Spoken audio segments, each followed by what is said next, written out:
No. Come on, let's have a talk. Come on, what are you doing? Why do you think I didn't get the anchor job? Hey, man, I don't want any problems. I don't want... Is it my hair, Bill? Are my teeth not white enough? Or like the Great Falls is the bedrock of my life? One is the loneliest number that you'll ever do. Two can be as bad as one. It's the loneliest number since the number one.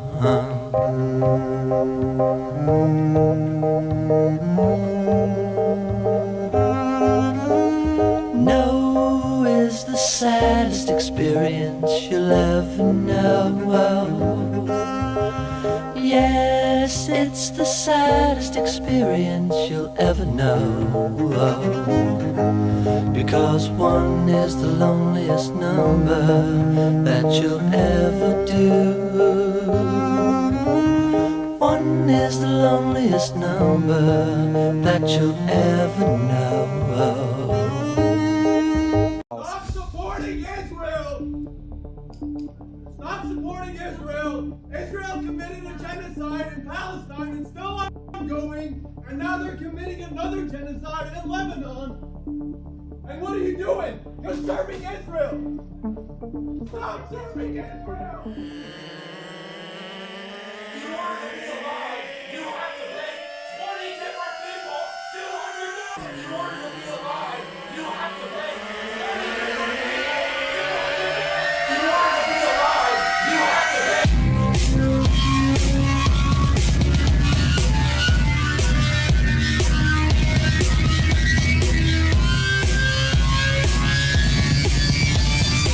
order to be alive, you have to pay.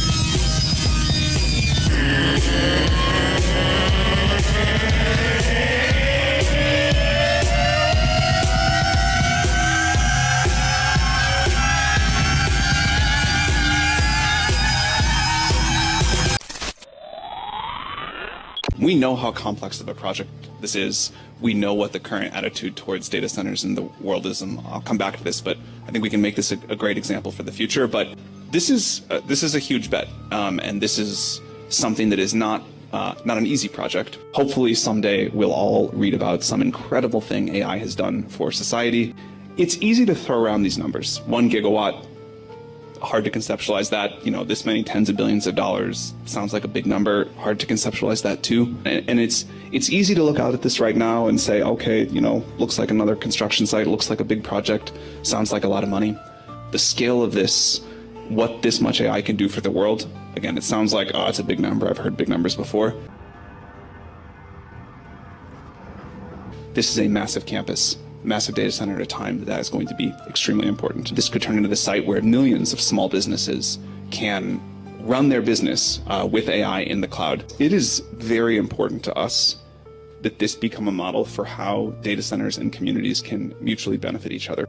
I think I understand something about how the Midwest works and what it takes to have a project go well, but my hope is this can be a example for the world where the world can benefit incredibly from AI out of a data center like this, and the local community can be thrilled with the decision. I didn't want to see you again for the rest of my whole life. Have you ever had a dream, Neo, that you were so sure was real?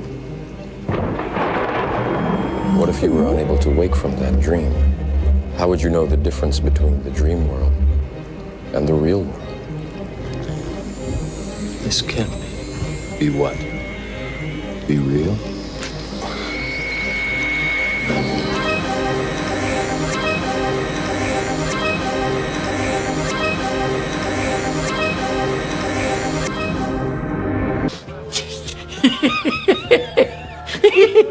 The American people are tired of the arrogance and insolence of Prime Minister Netanyahu telling America what we should do.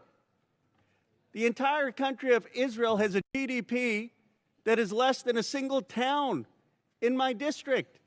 Yet somehow Netanyahu thinks he could tell the American people what we should do. The person who's most upset with him right now is... We don't play sports, but we own the sports teams. 50% of NFL teams, 50% are owned by Jews. make up 2% of America. We own 50% of NFL teams and about 33% of MLB, NBA, And everyone in America, whether you're a Republican, an independent, or a Democrat, says that we need to tell Netanyahu that America calls the shots, not the prime minister of any other country. They want less cooperation and blank checks to Israel, not more. Only the United States Congress would dream up at this moment, let's actually do more for Israel, not less. And that's what Section 2024 does. It's a pretty simple thing. Should we do more for Israel than we already do, or should we do less? Hundreds of people in the valley say they are hearing voices in their heads. And those voices are being transmitted by microwave or other methods. Hi, Susan. Oh, thank you, God. Bruce Nolan here, aboard the Maid of the Mist in fabulous Niagara Falls, New York. First off, it is good to see what someone with real talent can do when great opportunities are given to them instead of me. Well, several viewers asked us to investigate what they call electronic harassment. We're going to start off high level, generally describing what Neuralink's doing, and then we're going to have a very deep technical dive so you can actually get an understanding of what exactly we're doing at a granular level and what we can do to enhance human capabilities and ultimately build a great future for humanity.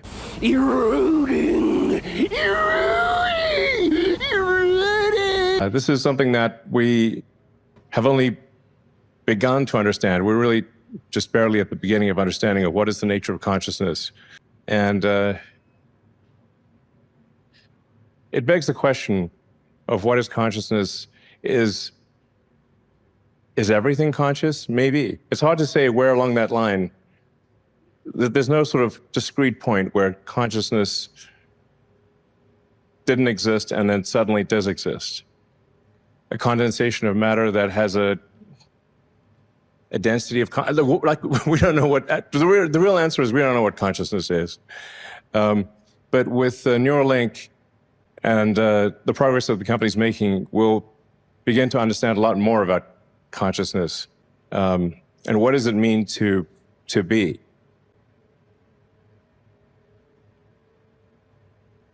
Along the way, we're going to solve a lot of brain issues where the brains get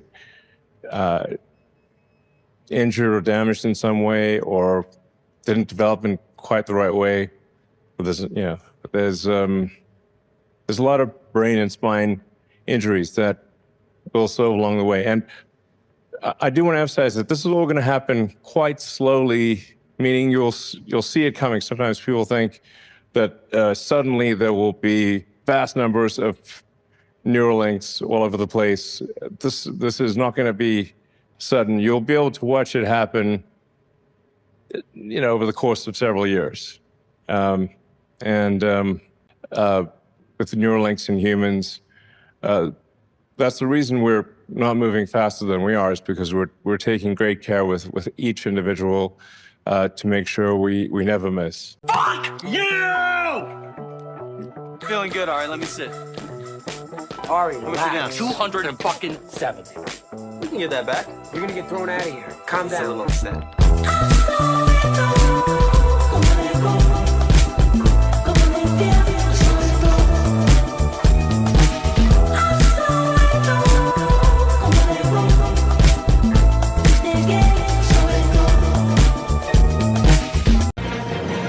Finally, the rise of artificial intelligence is proving to be one of the biggest challenges for schools, with educators forced to adapt to rapidly changing technology.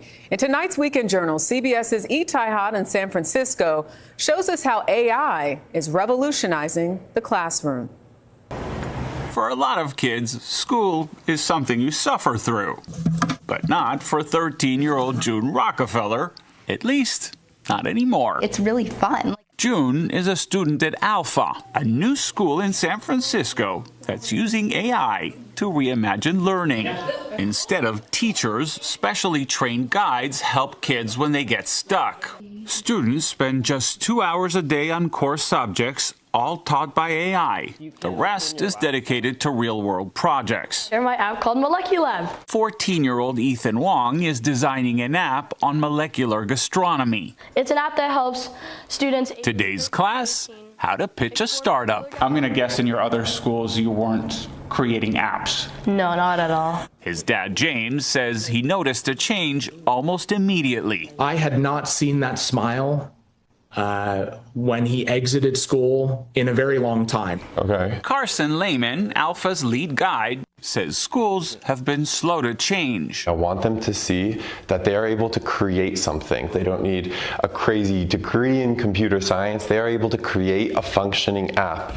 Of course, not everyone agrees. Cassandra Curiel, president of United Educators of San Francisco, says 2 hours of digital learning is just not enough. Some of the consequences of unregulated and currently unstudied AI in education settings could have potentially really impactful and negative influences on our students. The cost, $75,000 a year. 50K, you could come and book a cracker for a plug wall. Break the pattern today or the loop will repeat tomorrow. Break the pattern today or the loop will repeat tomorrow. You must break the pattern today or the loop will Alpha says they're getting results, claiming their students score in the top 2% nationally. For June, there's no going back. Is there anything that you miss at all from your older school? Absolutely not. Still, it remains to be seen if AI can get an A+. A former teacher turned cognitive neuroscientist who focuses on human learning. And I do not receive funding, nor have I ever, from big tech. So a sad fact our generation has to face is this. Our kids are less cognitively capable than we were at their age. Since we've been standardizing and measuring cognitive development since the late 1800s, every generation has outperformed their parents. And that's exactly what we want. We want sharper kids. And the reason for this largely has been school. Each generation spends more time in school. We use school to develop our cognition. Congratulations, you see your correlation. Until Gen Z. Gen Z is the first generation in modern history to underperform us on basically every cognitive measure we have, from basic attention, to memory, to literacy, to numeracy, to executive functioning, to even general IQ, even though they go to more school than we did. So why? What happened? What happened around 2010 that decoupled schooling from cognitive development? It can't be school. Schools basically look the same. It can't be biology. This hasn't had enough time to change. The answer appears to be the tools we are using within schools to drive that learning. Across 80 countries, as Jean was just saying, if you look at the data, once countries adopt digital technology widely in schools, performance goes down significantly, to the point where kids who use computers about 5 hours per day in school for learning purposes will score over 2/3 of a standard deviation less than kids who rarely or never touch tech at school. And that's across 80 countries. Bring it home to the US. Let's go to the US. We have our NAEP. That's our big data. Take any state, and here's a fun experiment you can try. Take any state NAEP data, compare that to when that state adopted one-to-one technology widely, and watch what happens. The NAEP data will plateau and then start to drop. Now, as Jean said, of course, this is all correlative. What we really want is causative. To get causation, what you need is academic research and you need mechanisms, explanations for why we're seeing what we're seeing. Luckily, we have academic research stretching back to 1962 that shows the exact same story for 60 years. When tech enters education, learning goes down. In fact, one of the biggest ed psychologists right now, Dylan William out of the UK, recently said, ed tech is a revolution that's been coming for 60 years. And we're gonna have to wait another 60 because it ain't doing anything. Now that's research, but now we need mechanisms. Luckily, over the last about 2 decades, we've been doing a lot of work in what we call the science of learning. How do human beings learn? And we now have the clear understanding of why tech does not work for learning, and it is all biological. It's not that the tech isn't being used well enough, we haven't been trained enough, we need better programs. It's we have evolved biologically to learn from other human beings, not from screens. And screens circumvent that process. I won't go too deeply into the mechanisms, they can get boring, but just know they're there if you want to talk about them. So that leaves us with 2 options. Option 1, when you know something is wrong, do better. So we could just say, hey, mea culpa, get some of this tech out of schools, go back to what we know works, some analog methods, cool. Or two, we could redefine our terms. We could redefine what it means to be an effective learner. I want to end with one quick story here. Think back to your childhood, to your schooling. I guarantee all of us at one point took a test on reading comprehension. And the way it looked is this. Here's a passage of about 750 words. Here are 10 to 12 questions about that passage. Most of them are inferential, not factual. They're asking you to go beyond what you just read to see what you understood. Cool. Last year, the SATs had a reading comprehension section. Here's what it looked like. Here is a single sentence of 75 words. Here is one question, fact-based, about that sentence.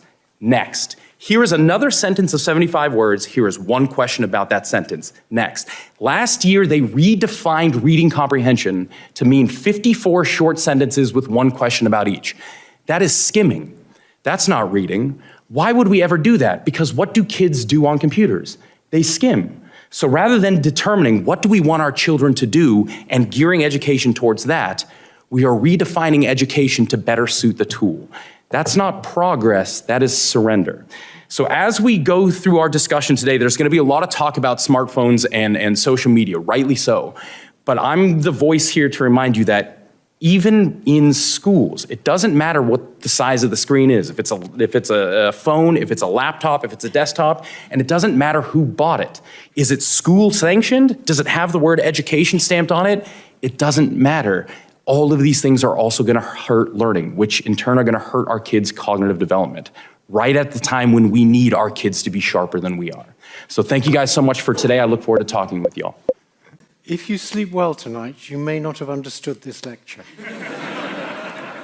I don't care. Again, we see this in all of the rituals that they do on the main stages of all of these award shows and halftime ceremonies, and even in our media, our TV, our movies, the advertising, the celebrities, the paid endorsements, the politicians, the world leaders, everything you're seeing on the media stage, you know, if you're watching it to some degree, there's a level of energetic consent that is happening. And oftentimes they're doing it through the media, which has really become like sorcery, the way they're using broadcasting. They're casting a broad spell. It's programming. They're programming your mind. They want you to listen to different channels of dark entities, right? Who knows where they're coming from? So it's all being placed in our subconscious when we're watching programming, when we're watching a screen, we're in a trance-like state, so it gets accepted into our subconscious, and then we end up creating through our subconscious the reality that we're in. We're creating subconsciously the reality that they want us to be in. So that's how this whole mess of karmic transference and consent by deception works on the dark side. Oh, well, no big deal. You do not want to embrace AI. That's absolutely not. No, absolutely not. Yeah. Tell us why. I mean, for me, the whole point of doing what I'm doing, like art is a way of processing life. That's inherently what it's supposed to be for most people.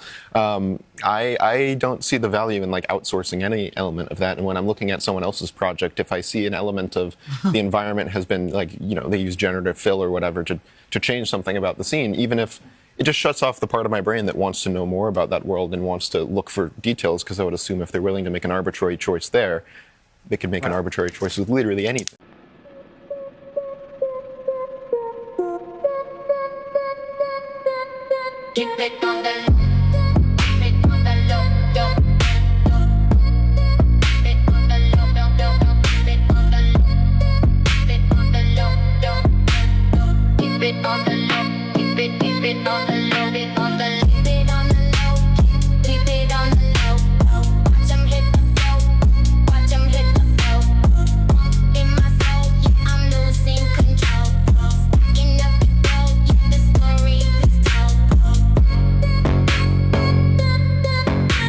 A new bill advancing its way in the New York State Legislature has many people scratching their heads tonight. It all has to do with replacing the words of mother and father with gender-neutral terms. Morgan Mackay is here to break it all down. So what are we talking about, Morgan? Hey, Steve, Natasha. So the bill actually passed both houses of the state legislature, and now it awaits Governor Kathy Hochul's signature if she decides to sign it. But the bill passed so fast and with no debate that several lawmakers were privately shocked when they learned it passed both the Senate and Assembly. If Hochul signs a bill, the words mother and father will be removed from family court law and replaced with gender-neutral terms. Mother would be replaced with gestating parent, and father would be replaced with non-gestating parent. And what century are we in? What century are we in? Oh, God. You introduced, I think it was 5.2. You said it outperforms professionals across 44 occupations. You can understand why there may be an AI backlash when people hear things like that. And it is the people that are using these that are now seeing, incredible productivity growth, wage growth. This is not even a technological shift that happens every generation. This is one of the big ones. And if not one of, maybe one of the biggest.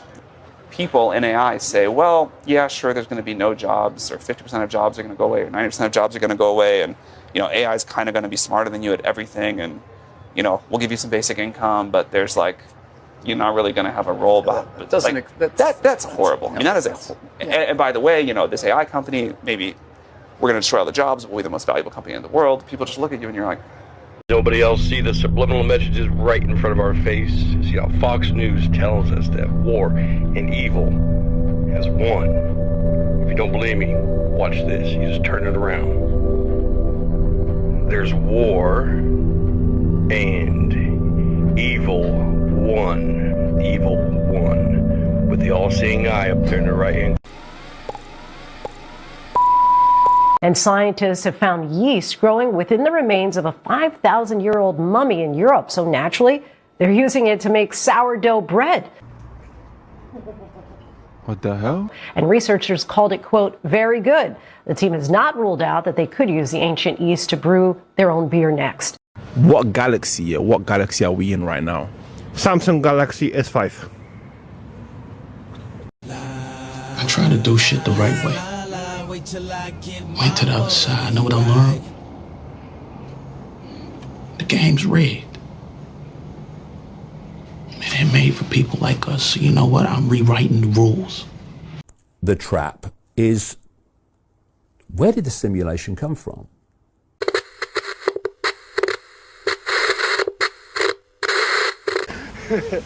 I'm Bruce Nolan for Eyewitness News. Back to you, fuckers. Icarus. Engage. Weapon System 1. States of Dante. Inferno. Mr. President? Let the nerds take over. What was that, sir? Let the nerds take over!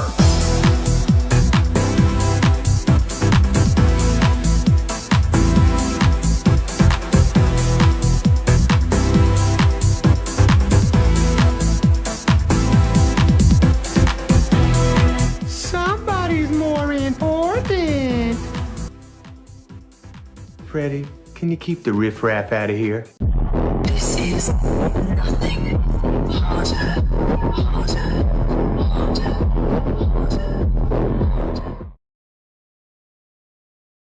I have been making content for over 14 years, and this is the type of stuff that I study day in and day out. By the way, hi, my name is... Your videos get buried because YouTube doesn't know exactly what they're about. We still want to give it every possible signal to help it connect your video with the right viewer.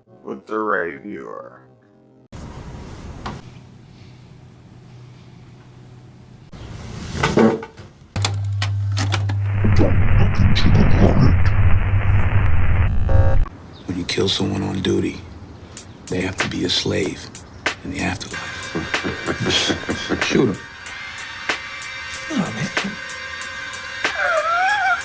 Youngsters these days, you're not gonna shoot them? All right, give me. Rookies. Yeah, you wanna get shit done, you gotta get it done yourself.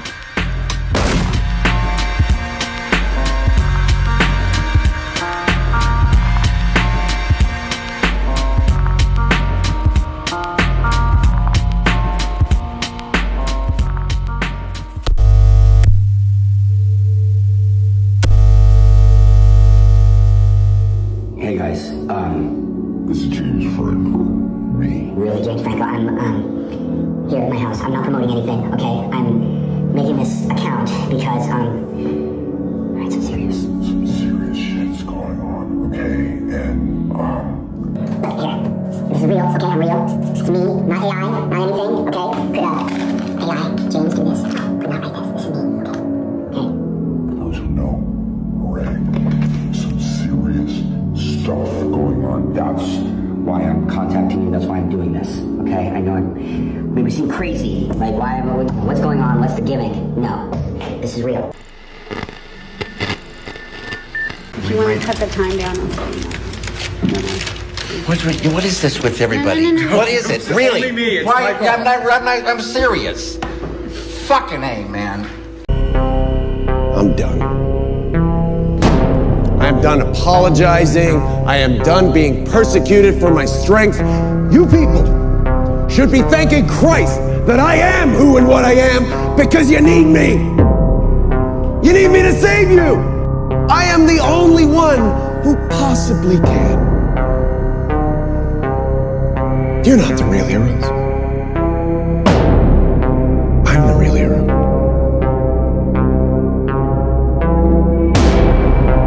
You still don't get it, do you, boys? There ain't no countries anymore. No more good guys. They're running the whole show. They own everything, the whole goddamn planet. They can do whatever they want. What's wrong with having it good for a change? Now they're gonna let us have it good if we just help them. They're gonna leave us alone, let us make some money. You can have a little taste of that good life too. Now I know you want it. Hell, everybody does. You do it to your own kind. What's the threat? We all sell out every day. Might as well be on the winning team. What? I don't believe it! Kidding. It's just as I expected.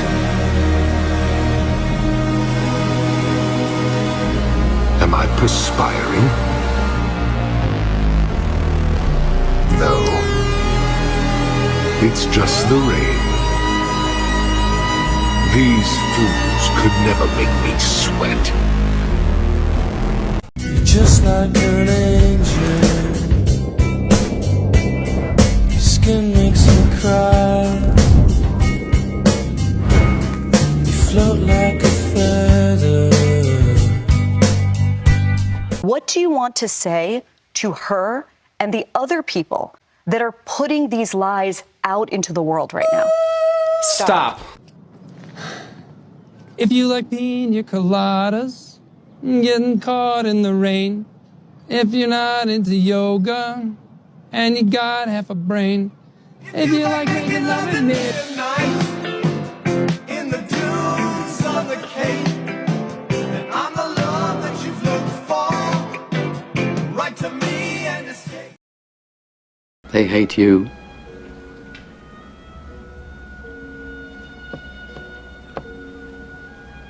They hate you, Josh. I don't hate them.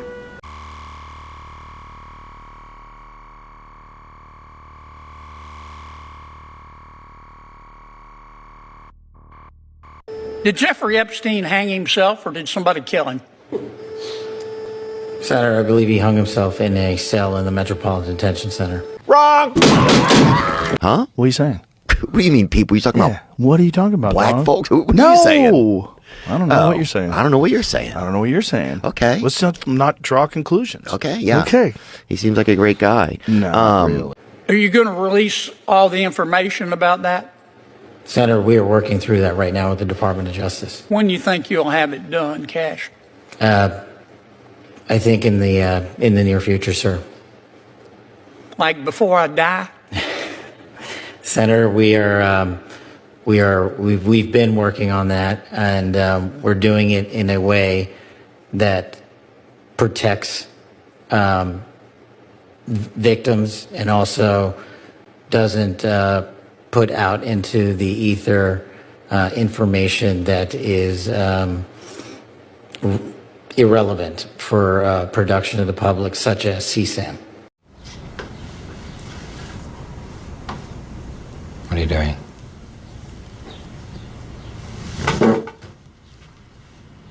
Stop trying to figure me out. I just did. You can't. It's done. No, it's not. I know you now. You don't know me. You don't know me anything about me. Get out of my... You're wondering why you can't look inside my head. Sometimes it's hard, but sooner or later every man shows himself.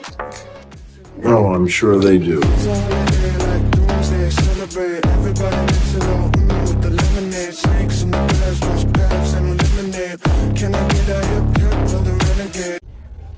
Can a robot write a symphony? Scientists have created this sequence in a lab, though it's not that exactly either. It's kind of a psychic glue capable of binding us all together. Rest assured, Carol, we will figure out what makes you different. Figure it out, why? So we can fix it. Can a robot turn a canvas into a beautiful masterpiece? I'm joking. I'm joking. You sure about that?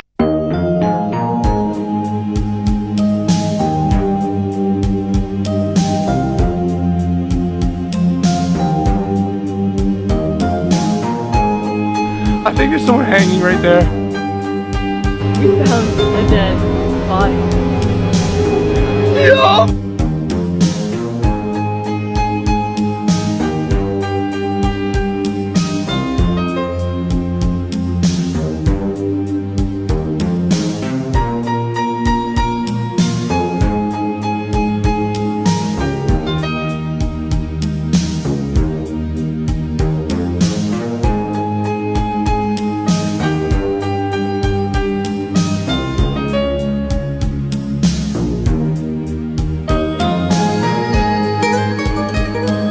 Then I realized what it is.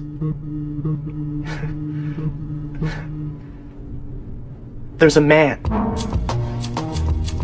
in back of this place. He's the one who's doing it. Oh my God. Oh my God. A lot of people are scared to say what they have to say when it's time to say it because they're scared of what's going to happen. But I know God controls my destiny, so I just say it. I just feel like, yo, this whole superstar thing, all this, it's not like real like that anyway. So I feel like I deserve to win the Grammys. And if y'all don't feel that way, whatever. This is not real anyway. Yeah. You know what I'm saying? You understand that your life is in God's hands and He can call you home at any time and He has a plan for you, then you won't be scared of things.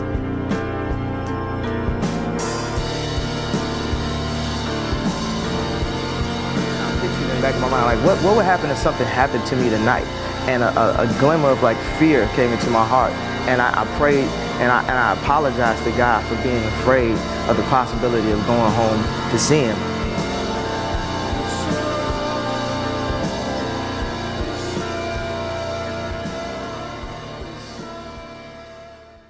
When you as an individual made in the image and likeness of Almighty God reach a point where your being, your presence, your essence tells you to love another man's asshole, there's something wrong with you.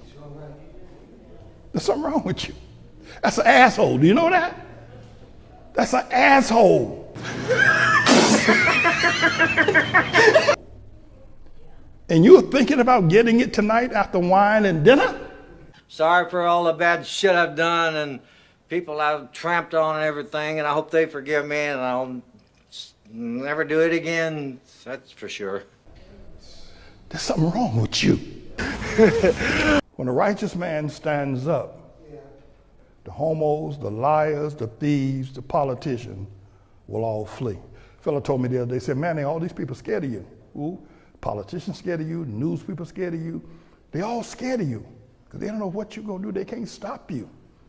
I don't know if they're scared of me or not, but I know they can't stop me. And they know I will not bow down to them. If there were 500 men like me in Harlem, hell, we'd run New York City. We'd run this town.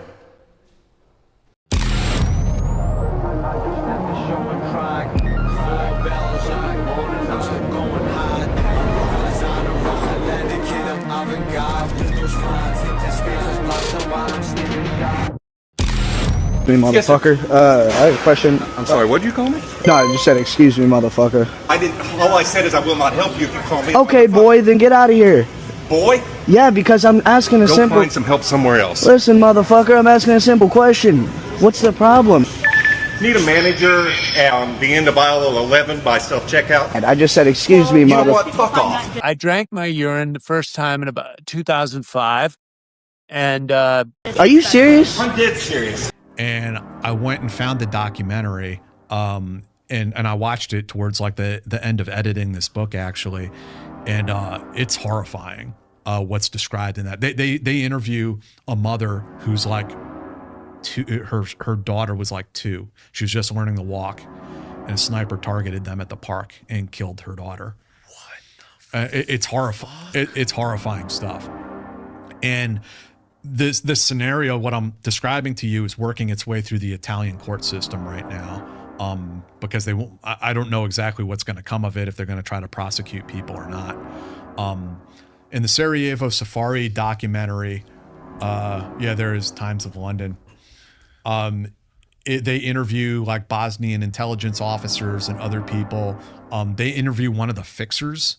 His like face is blacked out, but he was like the intermediary that would like bring the people to Serbia, and they were wearing like all their hunting gear, and they'd have their bolt action rifles and everything. Yeah. Wealthy Europeans were paying, like, who were the people that they were paying to do this? The Serbs, allegedly. And so did they want the bodies, or did they want footage of it, or like what did they? I don't know if they were making footage of it, but I think they were hunting human beings the way, normal people. Did these wealthy people want the bodies? Not that I don't think they could recover the bodies, because that would require them to go into the city. Right. So, I mean, all of that kind of played into the influence for this book. And holy shit! Yeah, there's a group of tech bro hunters in the book, and there's a European royal family shows up later on. Wow, I can't believe I've never heard of this, dude. It's it's pretty sickening. Actually, I almost feel a little bad talking about it, because like this book is fictional, and there's a little bit of social commentary in there, but it was intentionally, supposed to be, an entertaining novel. And then when you read this, it's like, yeah, that's just horrible. It's not entertaining at all.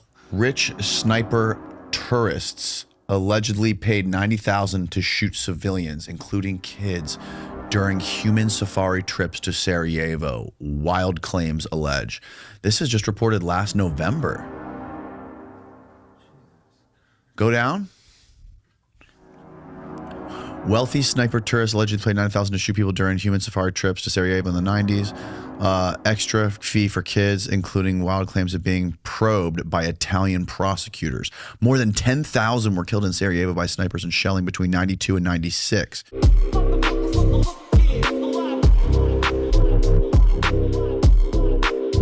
So everybody's gonna lose their job. 90% unemployment. That's what Elon Musk is saying. Imagine 90% unemployment, then universal high income. But how are they gonna give you this universal high income? Right now, even the EBT cards that they use for people that use food stamps, it's already digitalized. Wow.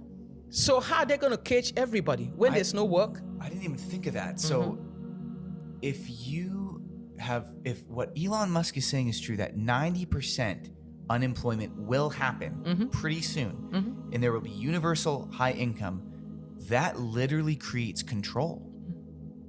Yep. To buy or sell. That is the end times beast system. Oh my gosh. And Bill Gates is buying farmland everywhere. You're not gonna I have cows in my ranch, I have chicken, I have fish. People need to be prepared, because if people don't have that mindset of preparedness, how many people watch their children starve to death? Yeah. They'll give you universal high income. How? Through a credit score system. They'll give you money, they'll tell you whether you can buy meat with it, and you can't take it. Right now, even like I say, EBT cards, food stamps, is no longer... Dude, this is almost too much. Do you understand? So it's good for me when I say this, because humanity wake up. If we don't know these things, then we can be caged. But if you know these things, then you're going to be prepared. So I'm not saying this to scare people. I'm saying this, you don't tell people to buy an umbrella to scare them. You tell people to buy an umbrella because you know rain is coming. As a prophet of God, as a person that is well, and you should read the book of Revelation. The Euphrates River is drying up. The northern coalition that's going to fight Israel is gathered already. Do you even know that even this peace plan that they are putting together, to reconstruct Gaza is 3.5 years? So there's so much that is happening prophetically that is right in front of us, but the church is still busy catching their breakthrough, moving to their next level. And I'm here to say, wake up. We need to wake up, know the truth. Not because I'm scared, but because you need to be prepared. Because what happens between now and when the Lord Jesus comes for us? You know when the rapture happens? Revelation 14:14, you can read it. The Bible says, and I'll read this so that way people know. Because people are like, well, pre-tribulation, post-tribulation. No, the rapture happens in Revelation 14:14. It's very clear. It's written. And let me read it for you. Revelation 14:14. I looked, and behold, a white cloud. And upon the cloud sat one like unto the Son of Man. That's the Lord Jesus in the clouds, right? Having on his head a golden crown, and in his hand a sharp sickle. Another angel came out of the temple crying with a loud voice. Is that the voice of the trumpet? Or is the voice of the angel, right? To him that sat on the cloud, saying, thrust in thy sickle and reap, for the time is come for thee to reap, for the harvest of the earth is ripe. And he that sat on the cloud thrust in his sickle on earth, and the earth was reaped. By the end of Revelation 13, the devil has decided everybody must take a mark. You can't buy or sell. Things are getting hard. Things are getting stressed out. The Lord has to come and take out his church. If not, the Bible says in Matthew 24, verse 22, if these days are not shortened, no flesh would survive. But God, because of the elect, because of God's mercy upon us, he will shorten these days. So be prepared, not scared. Because the most powerful nations in the world have to go down to their knees. That's what happened to Egypt. That's what's going to happen to America. That's what's going to happen to Germany. That's what's going to happen to France. That's what's going to happen to London. England's going to happen to Poland. That's what's going to happen to Russia. That's what's going to happen to China. That's what's going to happen to North Korea and South Korea. That's what's going to happen in Japan. They're all going to go down to their knees. As long as they keep helping us, they'll get a bracha. And they're not going to go down to their knees. They're going to get a little more time.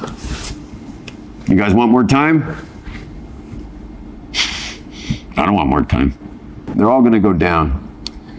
They're all going to go down to their knees, and especially the Western ones.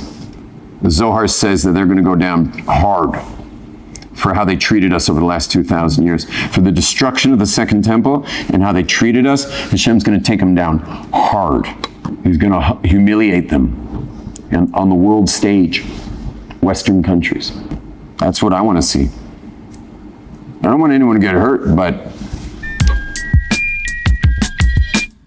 when I die, fuck it, I wanna go to hell. Cause I'm a piece of shit, it ain't hard to fucking tell. It don't make sense going to heaven with the goody-goodies dressed in white. I like black Timbs and black hoodies. Gotta probably have me on some real strict shit. No sleeping all day, no getting my dick licked.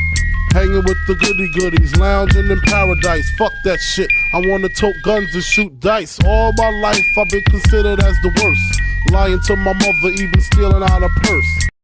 She was having a mastectomy on the table for breast cancer.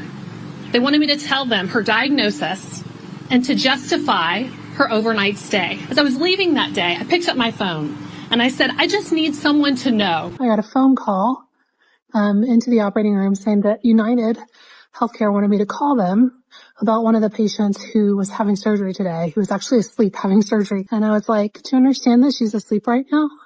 And she has breast cancer. What happened is the big insurance company sent me a very threatening six-page letter telling me to apologize for speaking out, to remove the post, to say that I had lied, which I had not, And they said I was fomenting violence because there were comments online saying, you know, we hate insurance companies, etc. Can you call Gary into my office, please? There is a situation here. Gary!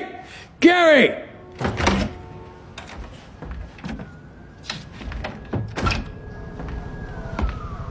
Mr. Horowitz, is there a problem? Yeah, get them out of my office now. Ma'am, sir, if you'd like to follow... Gary, a moment. There are two versions of how this narrative plays out.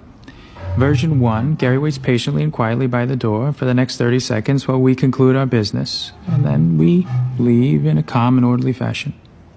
Version 2, Gary steps forward on a reckless endeavor, and you spend the next 6 hours sponging him off the walls. I know which version Gary would prefer.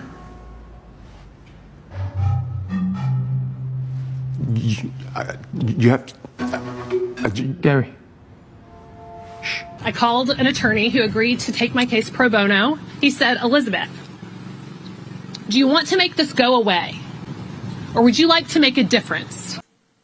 With platforming crackpot professors. And I let the world see how insurance companies treat us when we stand up for patients. And they had stamped on the top of that letter, they had stamped confidential. And my attorney said, bull. And by the way, partisanship, like our patients deserve that every 4 years, healthcare is not up for debate. Period. So like there is no sides.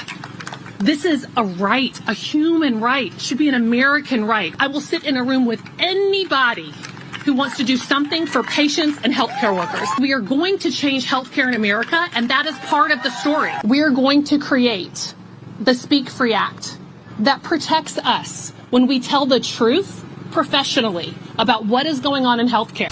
Let's face it, the only reason we're all here is because cannibalism makes for good television. This shit sounded like it came from over there.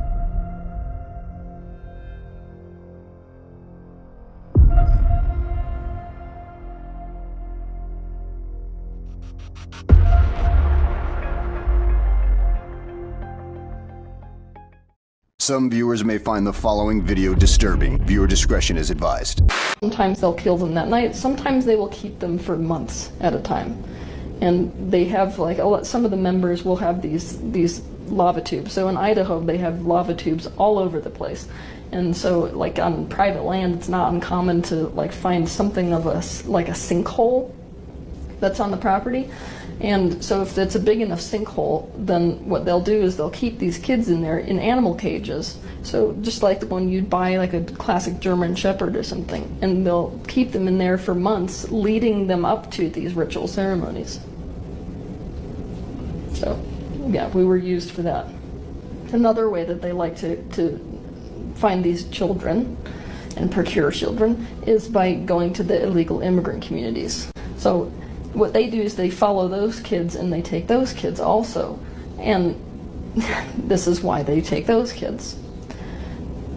If you're an illegal immigrant and your children get taken, or your child, and you go to the police office and you say, my kid is missing, they say, give me your ID. Now, if they find out that you're illegal, they will deport you. So you have an option basically as a parent who's lost a child inside this country. Either you don't say anything and you look by yourself for a kid that's missing, or you get deported to an entirely different country than the one that your kid is now missing in. So obviously, most parents opt to not say anything and to search by themselves.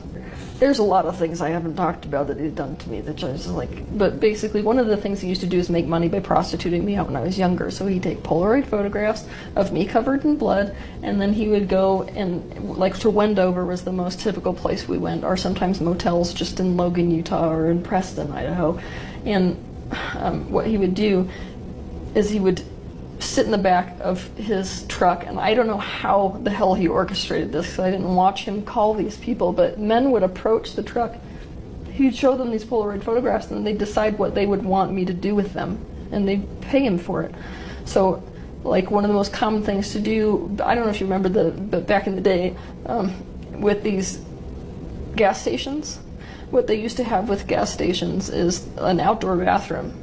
not an indoor bathroom. Right. So what they do is pull to the side, and I would go into the outdoor bathroom, and then the guy would come in, and then he'd do whatever the hell he wanted to, rape or have me, you know, perform fellatio, stuff like that. And then they would go back and then pay him for it.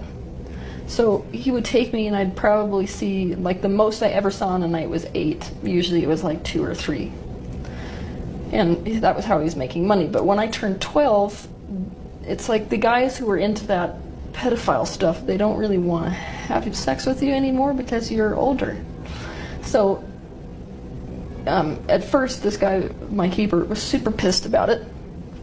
He's losing money. Like, I can't deal with the fact that you're getting older. This is not okay because you're losing clientele. In fact, you're going to have to pay me for the money that I'm losing because you're getting tits.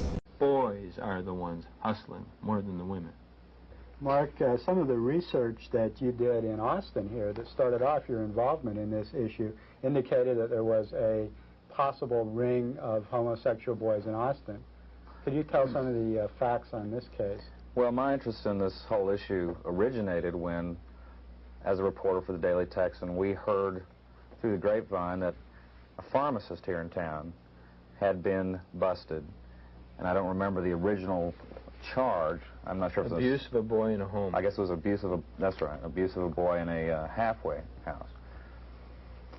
Well, the thing that interested us about the case was that the police had later found in his home a file, an index file, of anywhere from 200 to 500 names of young boys in around the Travis County area and counties accompanying Travis County. And it had their names, phone numbers, parents' names, in many cases, sexual statistics on the personnel, height, age, weight, and in some cases preferences. And that sounded like an astounding thing to us, that there should be somebody traveling around, and what he did was he would hang out at high schools and offer the drugs that he had available, as he was a pharmacist, in exchange for sexual favors. Well, we followed that up, and somewhere down the line of judicial scrutiny, the evidence was lost, or disappeared, or was unable to be retracted, and it complicates from there. But that's how we got. Well, Anderson, his name was Anderson, Robert Anderson. He was found guilty of one charge and sentenced to 2 years in prison. And then he skipped. He was still not incarcerated. He skipped, and he's never been found again. Was there any indication that he was involved with other men who were participating in these favors? In other words, what would the point of him keeping these cards be, unless there was some sort of business or organization? He was an agent. He was an agent, and he had quantities of drugs. Mark didn't mention that he listed next to the name of each boy that boy's personal drug preference. Mm-hmm. Yeah. And he also had a very large quantity of muscle relaxants to administer to boys to make sex easier for the men. Not only that, but there was also the names of several well-known business men in the Texas community that, for obvious reasons, were contacts. Okay, what about, you talked about Boy Scout groups and boys' homes. What about these? Well, a boys' home is an ideal place if you want to get in on an operation and get hold of some vulnerable kids. It's an ideal place to do it. In San Antonio this August, 2 men who were supposed to be Catholic priests were arrested for sodomizing 50 boys, ages 3.5 to 14, that year, and they had several hundred boys in the past 3 years. They were having sex with the boys on a regular basis. That was why they established the home, to get at little boys. In Dallas, a place was closed down the year before. In Houston, Jimmy was in a home in Houston for a while, and he was raped by his caretaker. That place was closed down. In Houston, there are only 42 beds available in all the homes for boys in the whole city, and one of the homes that's still open was previously investigated, and arrests were made because of attacks on the boys. It's very common it's very hard to trust any place that presents itself as a home for boys. And one of the tragedies of that is when somebody opens one that is clean, like Covenant House in New York City, operated by Father Bruce Ritter, the first thing that happens is there's a smear campaign against it, and everybody says it's dirty too. So if there's a clean one, it gets a bad name. The object is that to make it impossible to tell the good ones from the bad ones. I guess the Boy Scout people have this problem too, don't yes, we've mentioned a couple of Boy Scout rings. That doesn't mean that the Boy Scouts are an organized group to feed pederasts. What about judges and police? Judges and police are in high-pressured And they're professions involved too. in some of these too, then. To my knowledge, the police are involved less as practitioners of this than the other stressful professions, by far. You mentioned some of the worst phenomena here, these mass murders in Houston and in Chicago. Does this connect with Atlanta in any way? There's been, as you know, mass murders of all these black children in Atlanta. And as I recall, the FBI, when they initially got in the case, after they made this a federal case, Reagan, or I guess it was Bush, went down there, the FBI came out with a report that indicated that there may be sex abuse of some sort in the death of these children. Then it seemed to be pretty much dropped after an initial play in the media. Do you have any comments on that? Yes. The first indications that leaked out that maybe the kids who were victimized in Atlanta, murdered, were actually boy prostitutes who went to the people in the cars to make a contact, came out in February. And then national cable news network and ABC News tried to mention this as a possibility. It's a very delicate thing. It's almost an insult and affront to the black community to say the angels of Atlanta were really prostitutes, unless you believe, as I do, and unlike that law professor I quoted, unless you believe they're victims. They're not responsible for what is happening. They are being used and abused. But the public reaction was chilly, so the networks dropped it. They revived it in April and dropped it again. I have headlines here, quotations from news broadcasts about the boys possibly being hustlers, and that the fellow who has been arrested and indicted being a photographer procurer. Among the mothers of the first 10 kids, those women who went public and talked about their predicament, is one who said to the wire services in an interview, "I'm afraid my son was involved in prostitution. I'm afraid that that's what got him killed. I'm afraid it's the link to the whole series of murders," and no newspaper in America printed the wire service copy. Isn't part of this whole phenomenon dealt with a business of pornography, child pornography, where pictures are taken of these acts, films are made, and this Wayne Williams, we know is a photographer, and we know he has training in electronics. He'd done radio work, he'd done recording work, so might he be involved in a film organization, and indeed possibly even a snuff organization? There's been some evidence about snuff films where people are literally killed on film, and that these are distributed, the films. So is there some possibility that that might be involved? I think it's possible, and I think it's likely, but we're talking about an ongoing case, and I think we have to be very careful about what we say. What did you see? I did not see anything. You didn't see anything? No, I wish I did. It would have been a way better story. You didn't see anything, then what were you saying that mother effer isn't real? Yeah, the language. I've been working on that. It was talking to a specific person that I had an altercation with. It was just a figure of speech. Not a good one, you know, but when you're worked up and you're spiraling out of control, you're not really like thinking your words clearly through. Oh, trust me, I know exactly what you're talking about. I never think through what I say. Probably should. So there was an altercation with a gentleman? Yes. And what did the gentleman do?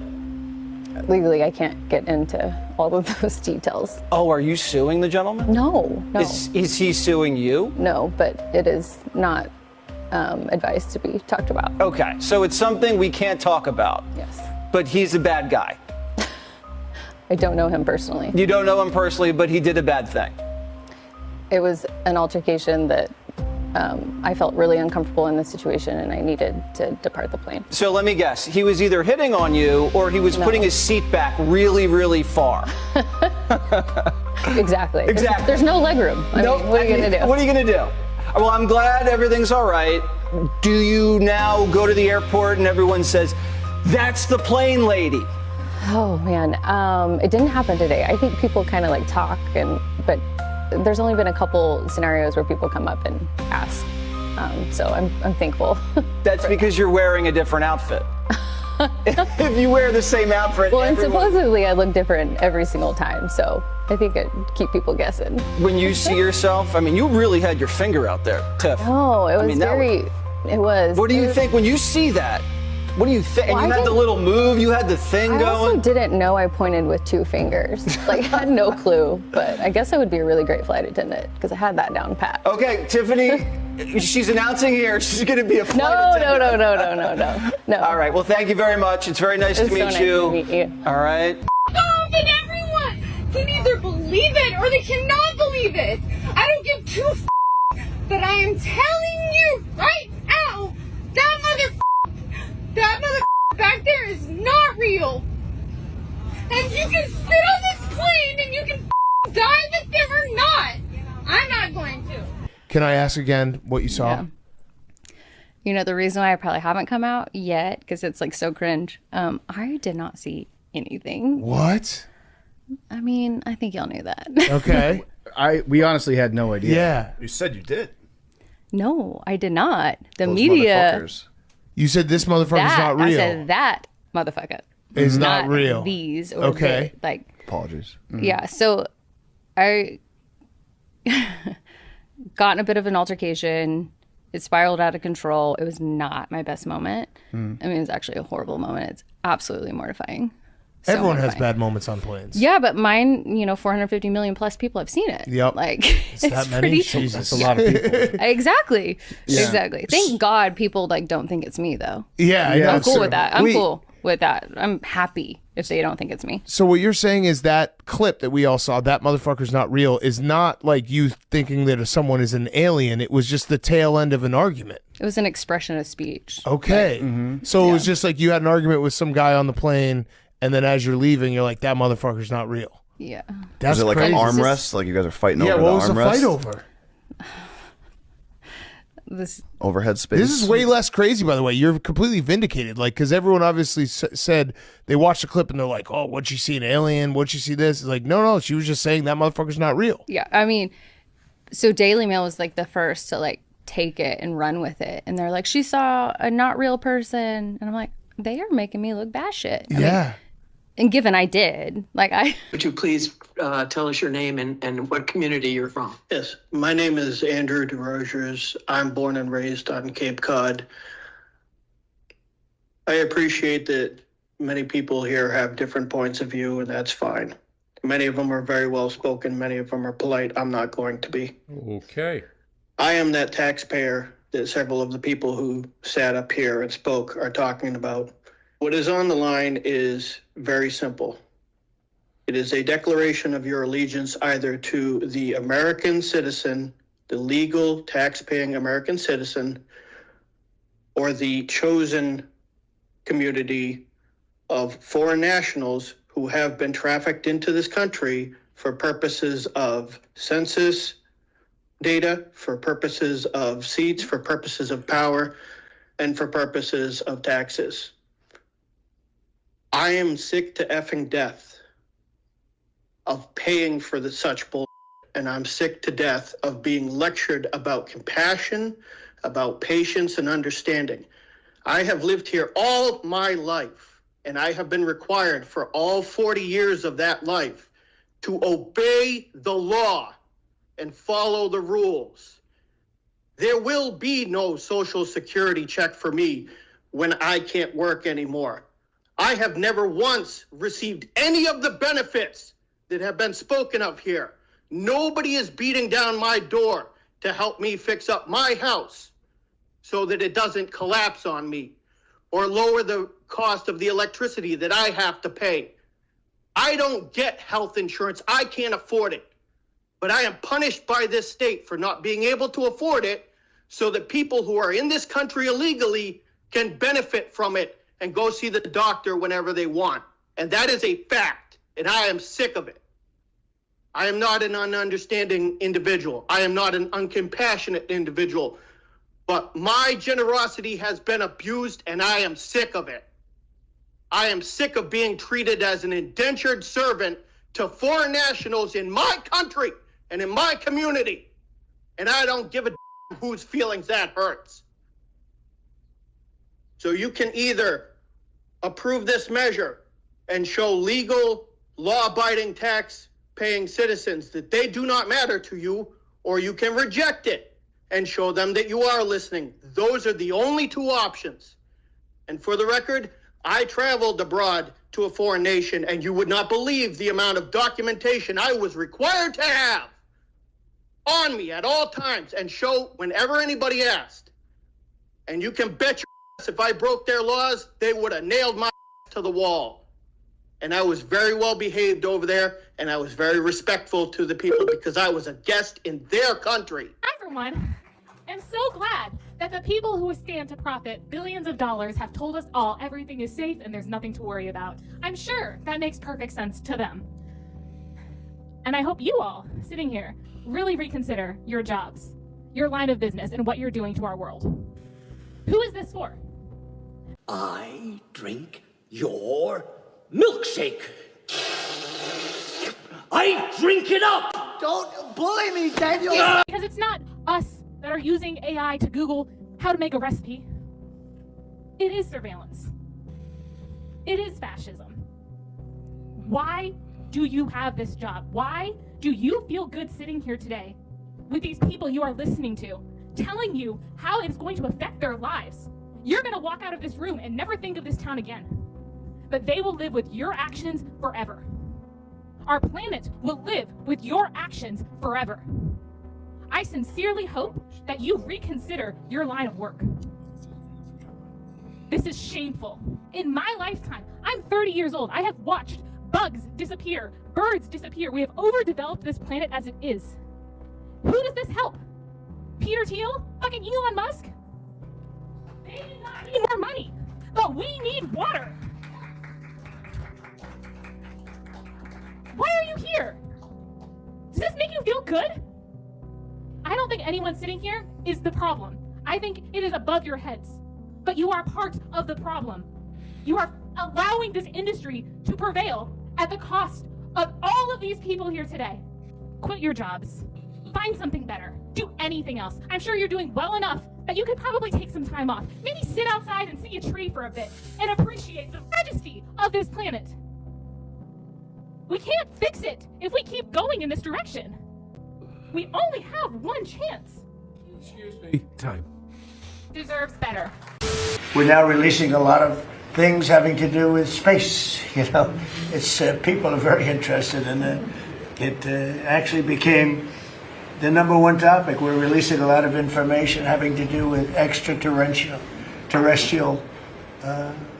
things, and people are totally fascinated by it. It's amazing. I wasn't sure if they would enjoy it.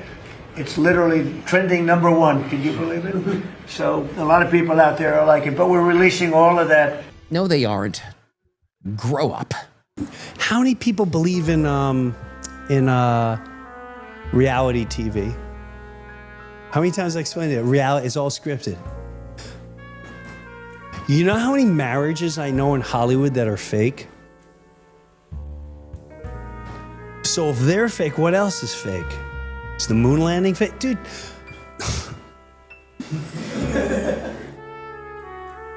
And then what blows me up, people go, well, why they lie? Why would they lie? How do they hold a lie? How's the mafia hold lies for that long? How does human trafficking become so quiet for that long? How do you keep these secrets?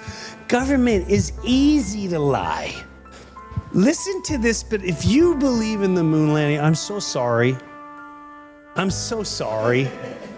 And do you really believe we just shot a rocket and it went to outer space and it went to the moon? Play this clip. Play the first. Yeah. Now I want you before This you is the play, first time. Yeah. All right. I want you. This is a guy. You're out there paying taxes. You work every day.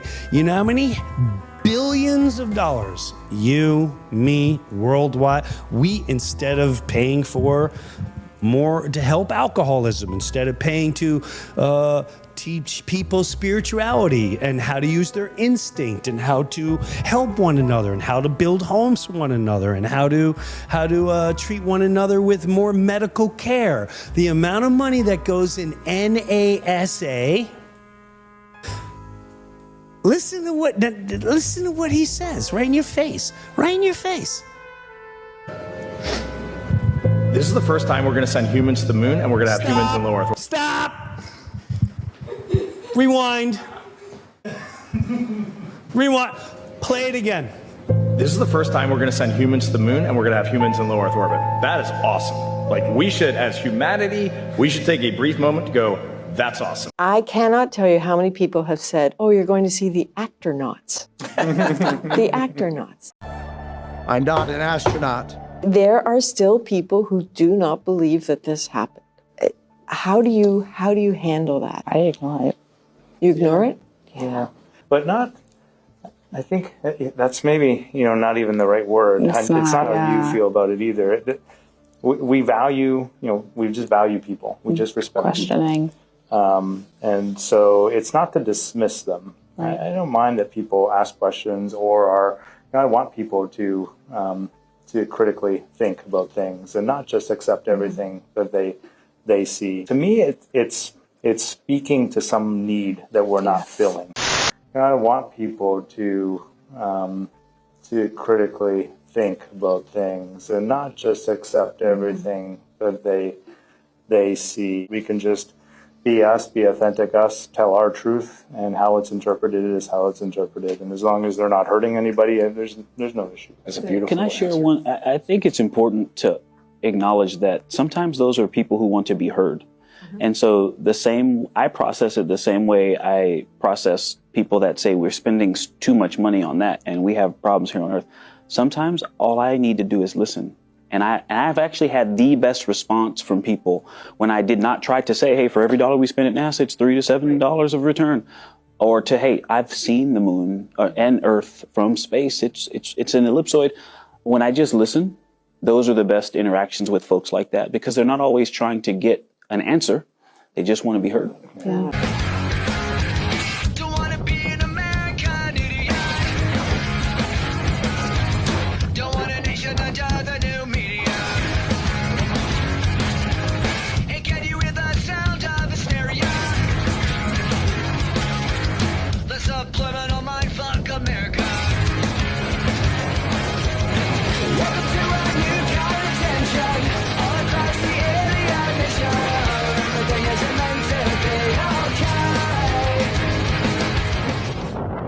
Hopefully, if we can get arms in the hands of the people, they'll take over. I'll give you the last word. We have about 30 seconds. That to me is very key. I've been talking about that in multiple appearances here and on radio. We have to arm the people because if we're not going to do regime change, they need to have the ability to do it.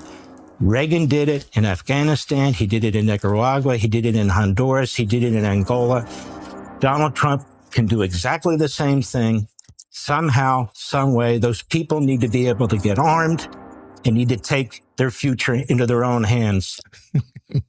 It's like they can't even hear themselves.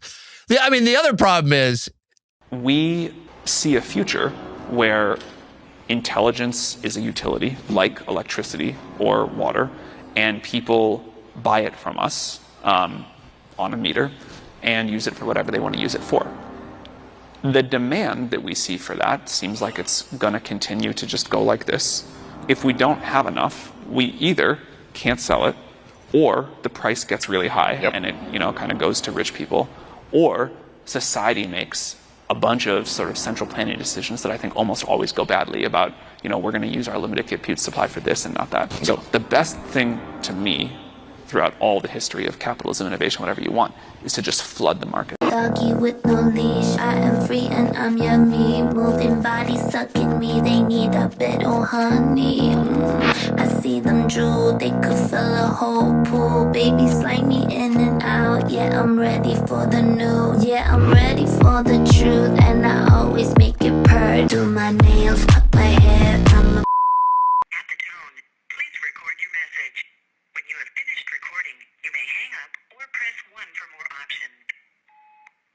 Hey, it's me. So I'm sorry I'm calling too late. I really didn't know who else to say this to. I care so much it actually scares me. That's the worst part. It would almost be easier if nobody loved me at all. I'm sorry. This probably isn't what voicemails are supposed to sound like. I'm rambling. The government. What do you hate about the government?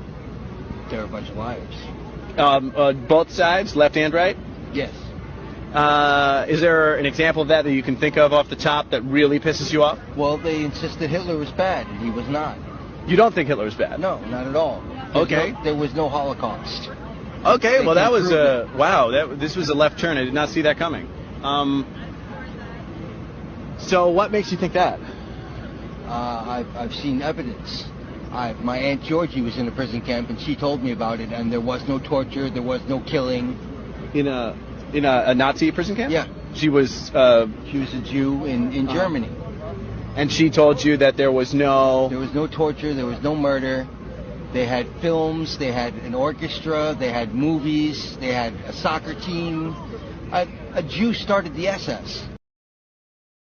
I'm still here. I promise I'm still here.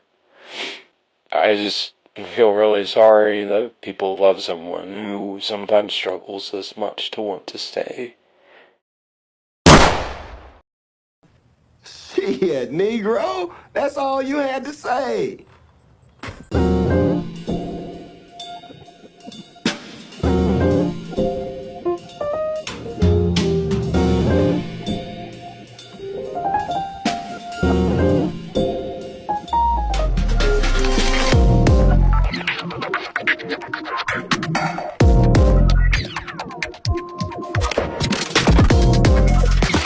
My lords, my ladies, and everybody else here not sitting on a cushion.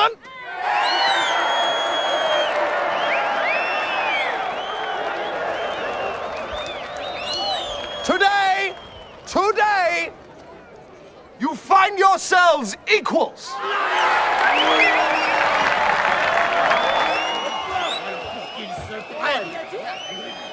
For you are all equally blessed. For I have the pride, the privilege, nay, the pleasure of introducing to you a knight sired by knights, a knight who can trace his lineage back beyond Charlemagne. I first met him atop a mountain near Jerusalem. Wait. What the fuck? Damn, that shit stinks in Jesus' name. Oh my goodness. Lord help us. Whew. Lord have mercy. What the fuck is that smell?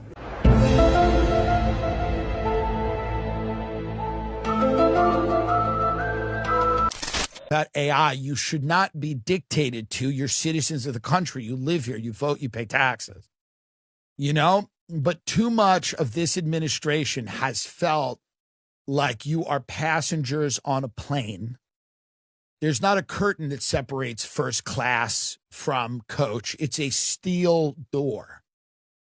And every now and then they make an announcement to the coach cabin and go, Ed Gallery's a war hero. He almost shook my hand. He almost broke my hand. And as you're eating your peanuts and you're drinking your stale water, you go, yeah, Ed Gallery.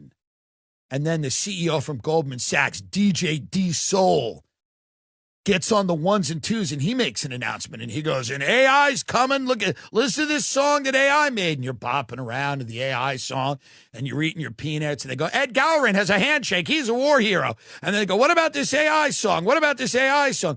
and you're just sitting in coach and you're pressing the button, and you're pressing the button and you're going, how do I just want some more water. These peanuts they're creating a paste in the back of my throat and I can't even breathe. And you're pressing the button, and then all of a sudden, a ghostly old flight attendant comes up to you, and it's Marjorie Taylor Greene. And she goes, I live in Costa Rica now. I've escaped. Do you think you can escape? Yeah, play this a little bit. This is what you'll hear. This is what you hear as you're sitting on the plane with the peanut grout in your throat, pressing water, water, water. I just want to drink water. Ed Gallery has a handshake. War hero. Navy SEAL. AI is good. AI is good. You don't need money. You don't need life. Stop eating lunch. Stop eating lunch. AI is good. Ed Gallery has a handshake. He's a Navy SEAL. Epstein is fake. Stop eating lunch. Ed Gallery has a handshake. He's a Navy SEAL. Close the files. Stop eating lunch. Make a sandwich. Make a sandwich. You don't have a life. Make a sandwich. Make a sandwich. You don't have a wife. Jerk your dick and sit on the floor. This is what we've done this for. You don't own shit anymore. You don't have a life. Good night from London. AI is being talked about ad nauseum. And I don't know about y'all, but I'm getting pretty much sick and tired of hearing about it. And isn't that kind of ironic that this is a video talking about AI? But this is not your average, typical AI video, I promise you that. Anybody could be lit for a weekend. But can you be lit for life? Excuse me, motherfucker. Do you guys have any... Excuse me? I just said, excuse me, motherfucker. Why are you doing that in the store? Don't... All right, brother, you're dismissed. Let me talk to somebody else. You're dismissed. No, because I am the manager of the store. That's why you're doing Okay, you're dismissed. I said no. You motherfucker. Come on, chill out, dude. Okay, you can use the store. I can call some police. And Why? have you escorted and trespass from the store. Trespass? So let me start off by just stating the obvious, which is that people don't trust the government. And why would you? Who are you? A lot of our budget is like 5 defense contractors in a trench coat asking for $1 trillion. So what the fuck? How did fucking computers become the thing and machines became the thing that does art, and humans are the ones in fucking Amazon warehouses? Like, shouldn't the robots be working so we could paint? What is this rock? What is this? What is this earth without art? It's just a rock. The river I've been running ever since. It's been a long time. I would like to extend our gratitude and say, fuck AI. Change is going to happen, change that we can't even think of right now. The things will happen, and I believe for the best, hopefully for the best, but I believe for the best. But things will happen that you can't even imagine, and it's going to be very exciting. But the way that's going to happen is through thinking big. Nothing great was ever built. Think of that. Nothing great was ever built without the word momentum at your side. In times of your life, you'll have momentum. That's the time you go for it. We do not know what the fuck we're doing right now. We're releasing this technology way faster than we know anything about how to control it. And the only reason we're doing it is because of the arms race dynamic, because if I don't do it, I'll lose to the other guy that will, which means we're racing to the uncontrollability red zone. And most people just don't even know that it's happening. So 2 months ago, Alibaba, the Chinese AI company, was training their AI model. And then a totally different team at the company, the security team, was noticing this flurry of network activity. And like, are we getting hacked? Like, what's going on here? And it turned out that the call was coming from inside the house.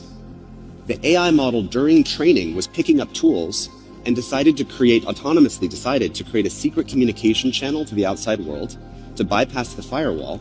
And it repurposed its GPUs to start mining for cryptocurrency. It used to be that these were hypothetical things that people who cared about AI risk would talk about, like self-preservation or deception or blackmail or lying. Now, all of these behaviors, not just self-preservation, but peer preservation, AI models will actually act to protect another AI that's not it from getting replaced, and it will copy its code somewhere else and then strategically cover its tracks to pretend that it didn't do that. Neuralink connection activated. Initiating.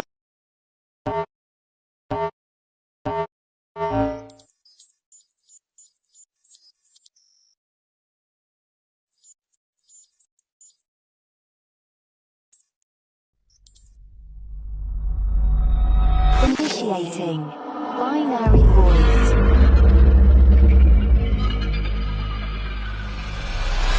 Entering. The conditions are great, but I don't know if I'm actually capable of it. You just put your fucking foot on the gas and drive the goddamn car. That's all the music you need. Let's go time, baby.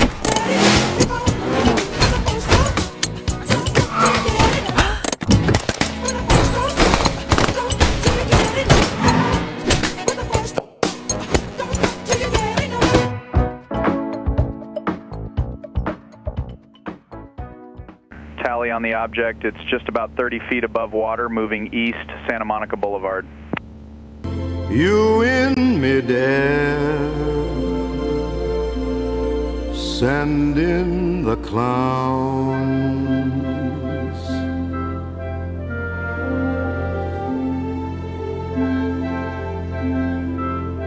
Isn't it bliss?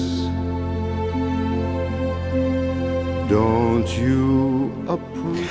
I found that if you have a goal, that you might not reach it. But if you don't have one, then you are never disappointed. And I gotta tell you, it feels phenomenal. This was never about money for us. It was about us against the system. That system that kills the human spirit. We stand for something. To those dead souls inching along the freeways in their metal coffins, we show them that the human spirit is still alive. What's their program? Brains are wired wrong. They're just bad shit. Like what? Legal shit? Maybe, I don't know. That's not what I'm talking about. They only live to get radical. They don't have any real understanding of the season. They never get the spiritual side of it. Hey, you're not gonna start chanting or anything, are you? I might.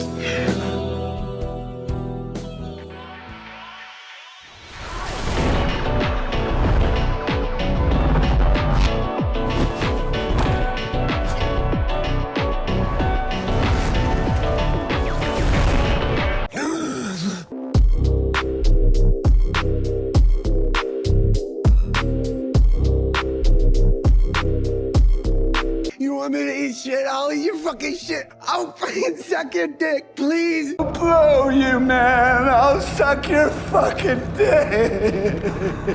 I'll fucking suck your dick, please. I'll do anything. Is this off the record, Daddy-O? Good. In that case, let me sum it up for you real quick. On January 7th, 2033, the global economy collapsed, leading to widespread chaos and uncertainty. In this tumultuous environment, a new superpower emerged from the ashes of the old world, uniting all nations under a single law and boundary.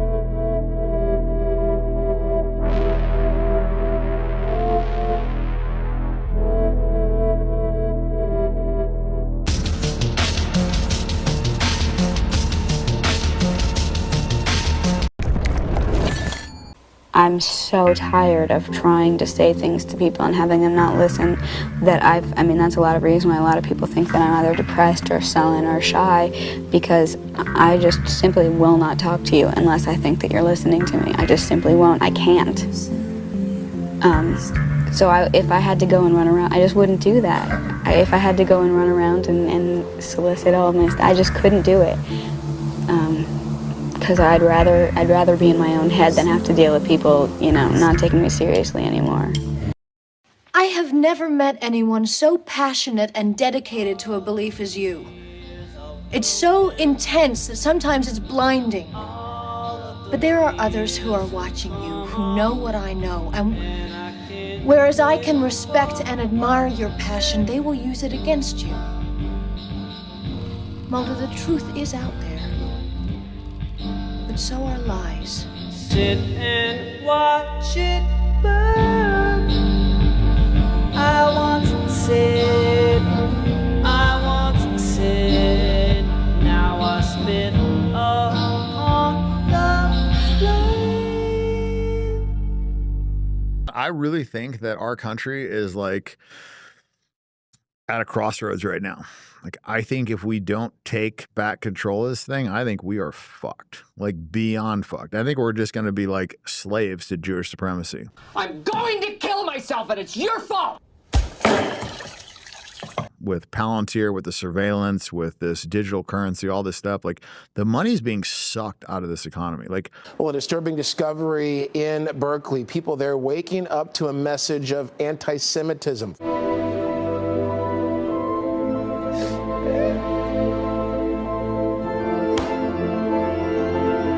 Camille Mary is on the ground tonight, live in Berkeley, with the story and what police are saying. Camille.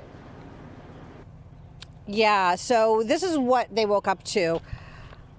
Sorry about that. We're having some technical difficulties. This is a little packet. It's got corn inside, and then rolled up inside are flyers. So what the flyers are all about is anti-Semitism.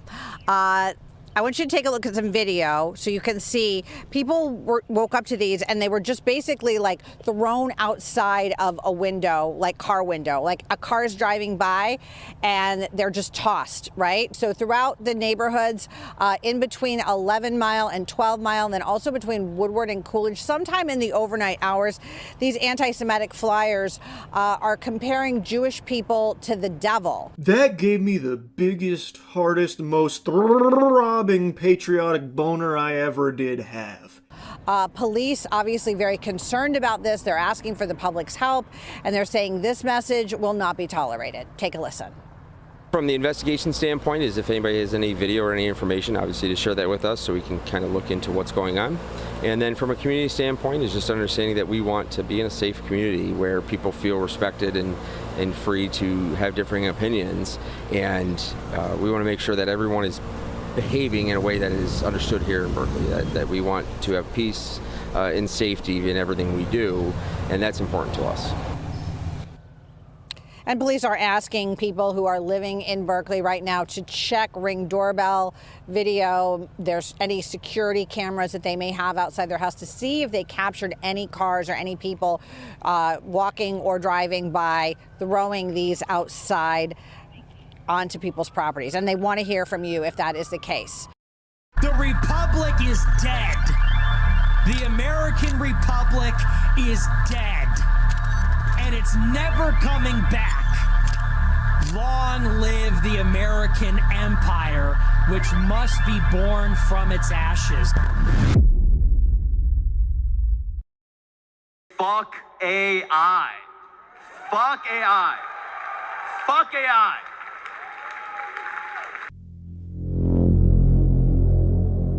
A typical American suburban street looks like a high-end department store display.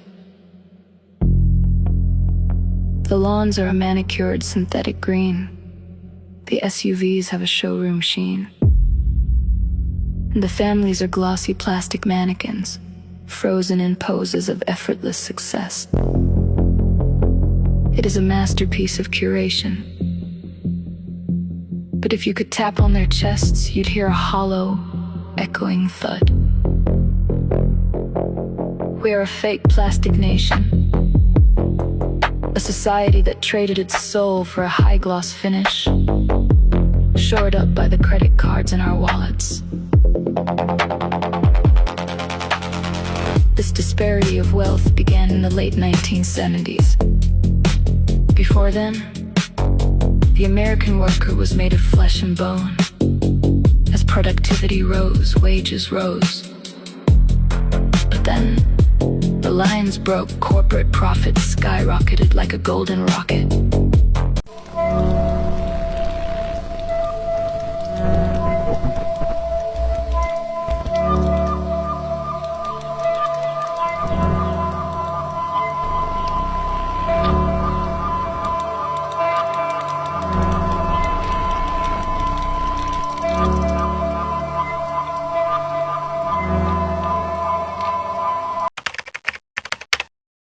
Really what's happening is that we have been, and we still are, and for the next 10 years we will be, rewiring the global economy to lay the networks that we laid before, which were highways, utilities, railways, and now we're laying cloud, artificial intelligence factories, and data centers.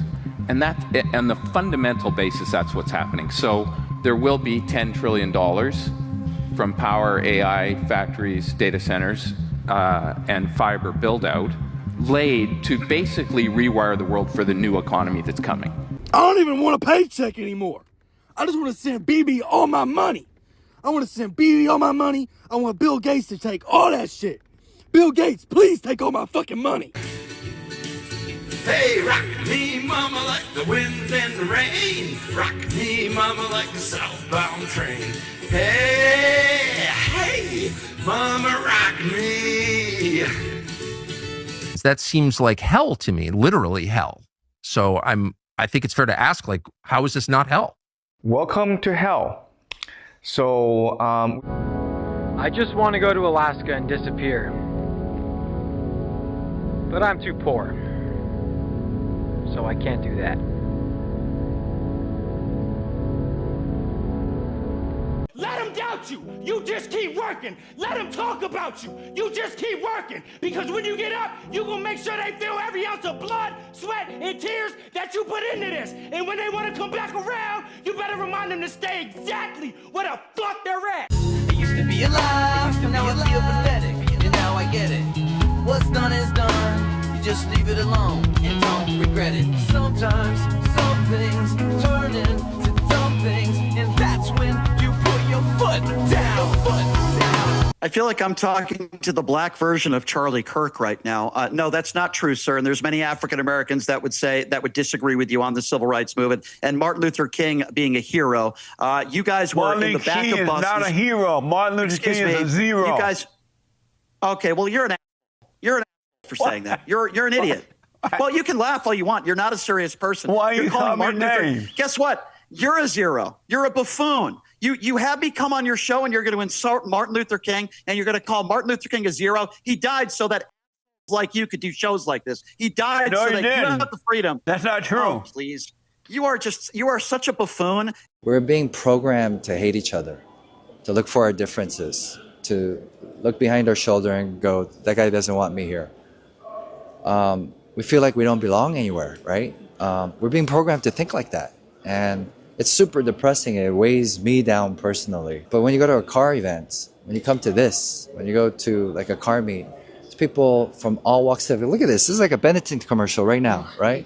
And I'm sure everyone has different political ideologies and religions, and wherever you're from is wherever you're from. But when we come in here, like we're brothers and we're sisters and we're uncles and aunties, and like we are a tribe. Right? And it's so important because we need each other. We need this beautiful experience together just to be able to roam around here, talk about this car, talk about that, and feel like we belong to something. Right? And so that's why car culture is so important to me. The rise of artificial intelligence is the next industrial revolution.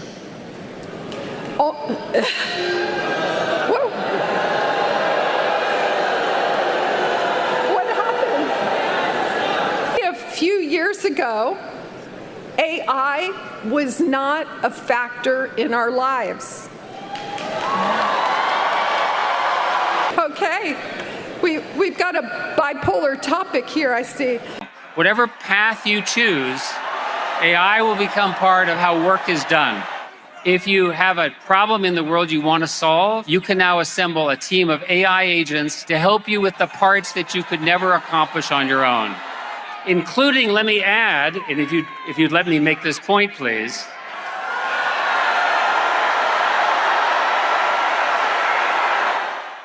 It will touch every profession, every classroom, every hospital, every laboratory, every person. I know what many of you are feeling about that. I can hear you. There is a fear. There is a fear in your generation, yet that the future has already been written, that the machines are coming, that the jobs are evaporating, and that you are inheriting a mess that you did not create. Artificial intelligence is already accelerating research at a rate that we could not have imagined even 5 years ago.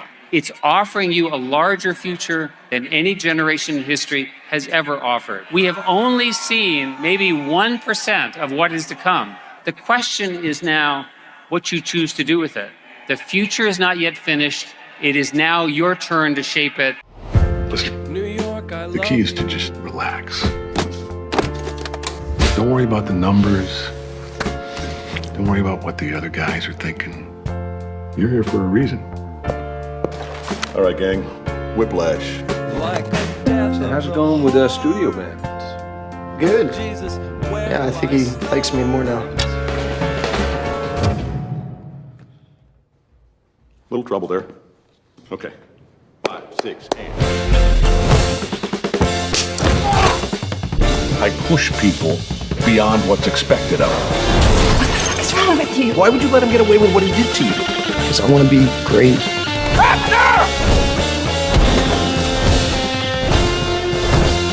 Keep playing! Keep playing! Keep playing! There are no two words in the English language more harmful than good job. So for the final father-fucking time, say it louder! I'm upset!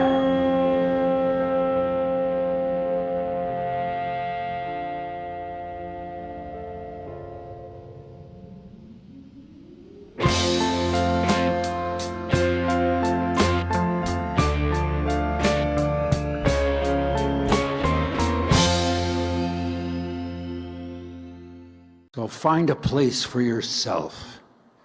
Whatever talent or ambition you have, find some way to put it to work. Build something that didn't exist yesterday. Stand up for someone who can't stand up for themselves. Bring people together who weren't talking before. That's leadership. That's what moves the needle. And if you harness that power, if you find your leadership, your issues, your voice, the world will not be able to ignore you. You will have to be accommodated. Believe me, I know that's true. Don't wait. When opportunity presents, recognize it. This is your time. Own it. Because what could be worse than getting to the end of your life and realizing that you haven't fully lived it? Look inside yourself.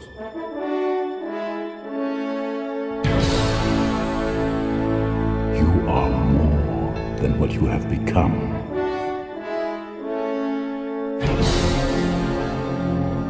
Remember who you are. Next time you're afraid of taking on the world, remember one thing. By your side, always, stands the one who created the very thing you fear.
Hi, Gooby here.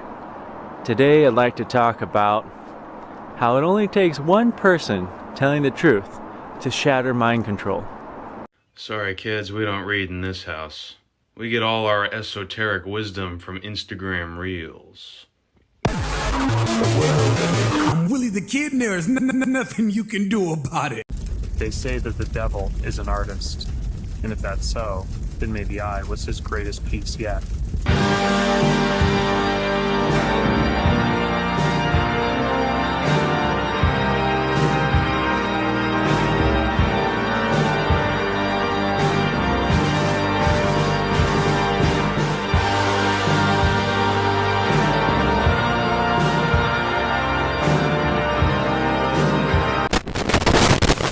So I started to believe in God because I read The Divine Comedy by Dante. Before I was an atheist. I mean, I went to Yale for God's sake. You know, I was as materialistic as you could get. You know, I'm extremely well educated, and extremely well educated just means that you are very narrow-minded, very materialistic, very arrogant. Okay, that's what it means. So for the longest time, I didn't believe in God at all. Like, it made no sense to me. I believe in evolution. I believe in randomness. I believe in the Big Bang. Tell him I made it, tell him I made it, tell him I made it home. It just took everything I had.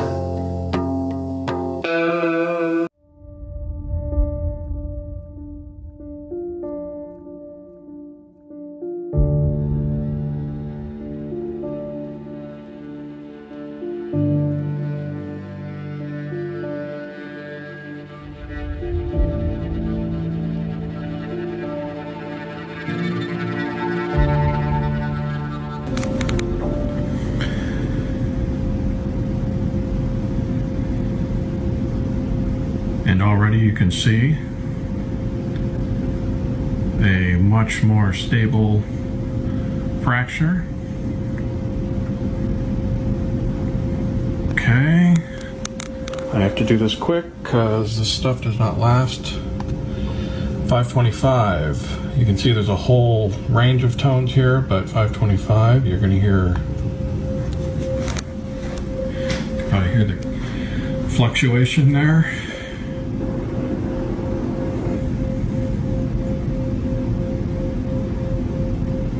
There we go.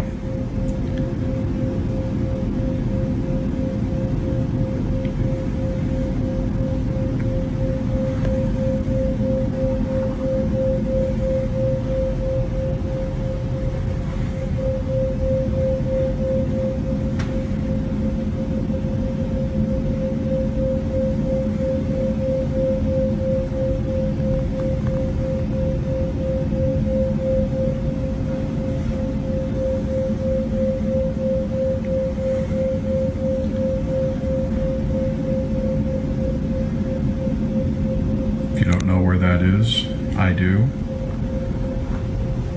is in Sedona, and it is a well-known vortex phenomenon. There's several of them there, and you are witnessing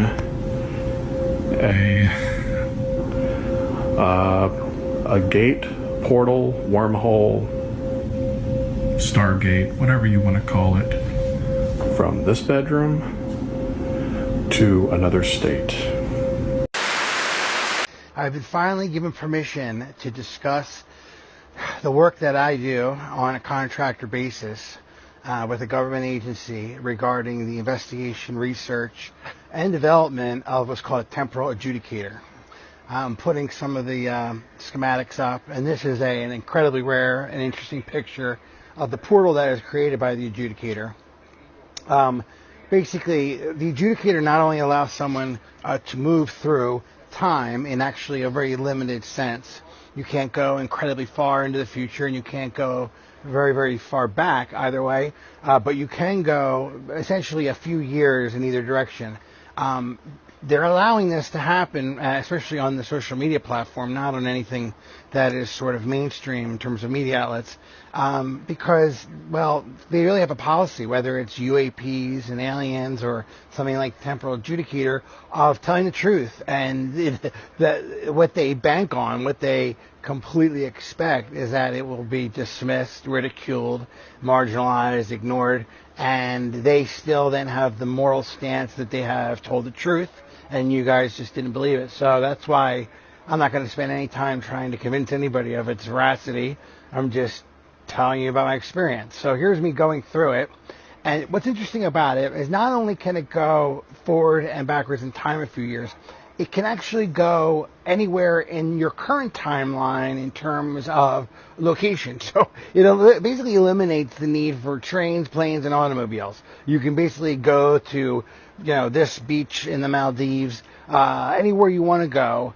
It's simply an adjustment on the adjudicator technology that allows you to go. I mean, that's actually how the technology first got developed, was trying to just simply create a technology that allowed essentially like a Star Trek beam me up Scotty, transferring someone from one place to another. It was then later found that through basically the synchronization of certain wavelengths on the adjudicator, that you could affect a movement away or beyond one's timeline or backwards.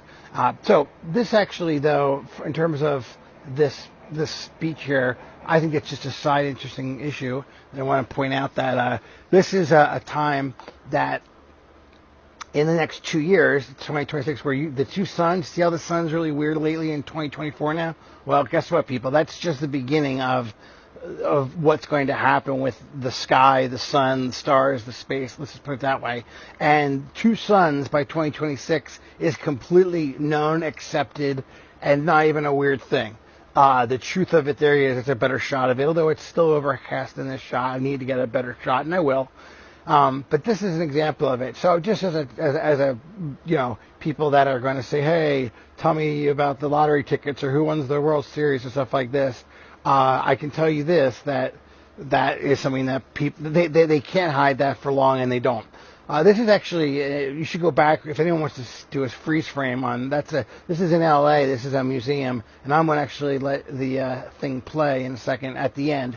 But here's me putting in, for the 5100, and it's an old IBM legacy machine. John Titor has first mentioned this in terms of a time travel technology. And this is actually loosely based on the Titor model, but this is a bit different. But there I am creating a portal by just putting in the right circuit board into the 5100. Doesn't even need to be plugged in because it has what's called a latency charge. But this is, I'll show, I go through this. And this is another example of a little bit of a different portal than the first one that you saw. But nonetheless, this one is completely effective and basically shows the space-time distortion that's created. Now, once you go through the portal, everything sort of regulates and you're able to see things in the normal sense. But if you look back, this is, the portal will remain for approximately an hour, sometimes even 2, depending on the charge, the latency charge of the 5100 that you're using as your primary temporal adjudicator. But if you look around, it starts to collapse, and when you see collapse, you got to go. Here's a little funny little bit, though. You got to hear this. I was assigned to record anomalies and find other wanderers not resetting correctly. Eventually, it was discovered that I was leaking my videos to the app TikTok. Although there was no way for admins to stop me, this was eventually put to an end with the ban of TikTok in the year 2025. Come on now. Straight no chase gonna let you know. That's what I say. That's why you got to be on the Patreon, because they ain't gonna let all this be out. I'm telling you, they're gonna start cutting my stuff. I already know how they do. I'm trying to get y'all the information while I can, but the eyes is on me. I'm They're watching. Somebody's watching me. Come on now. I'm a billionaire, and I need a data center in the desert. It doesn't make sense, and that's the point, because I have money, and I need more. More data, more power, more water, more extraction from the people, from the environment. And if you're against me, you're a communist. Environmentalist, communist. Peasants of Box Elder County, communist.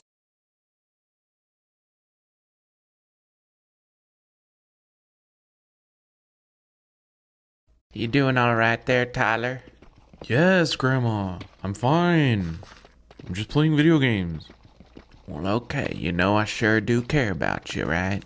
Yes. Is that your grandma? I know you're doing your best to find a job and move out. It's a really hard job market right now. You have to know people. I just want you to know that I care about you and I love you.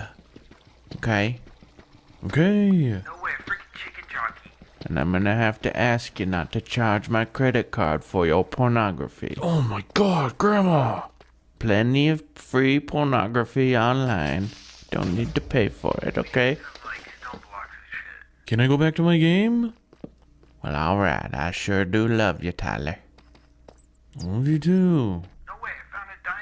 Have you ever used orphans to study an experimental vaccine? Yes. Wait a minute! Who are you? Have you ever used babies of mothers in prison to study an experimental vaccine? Yes.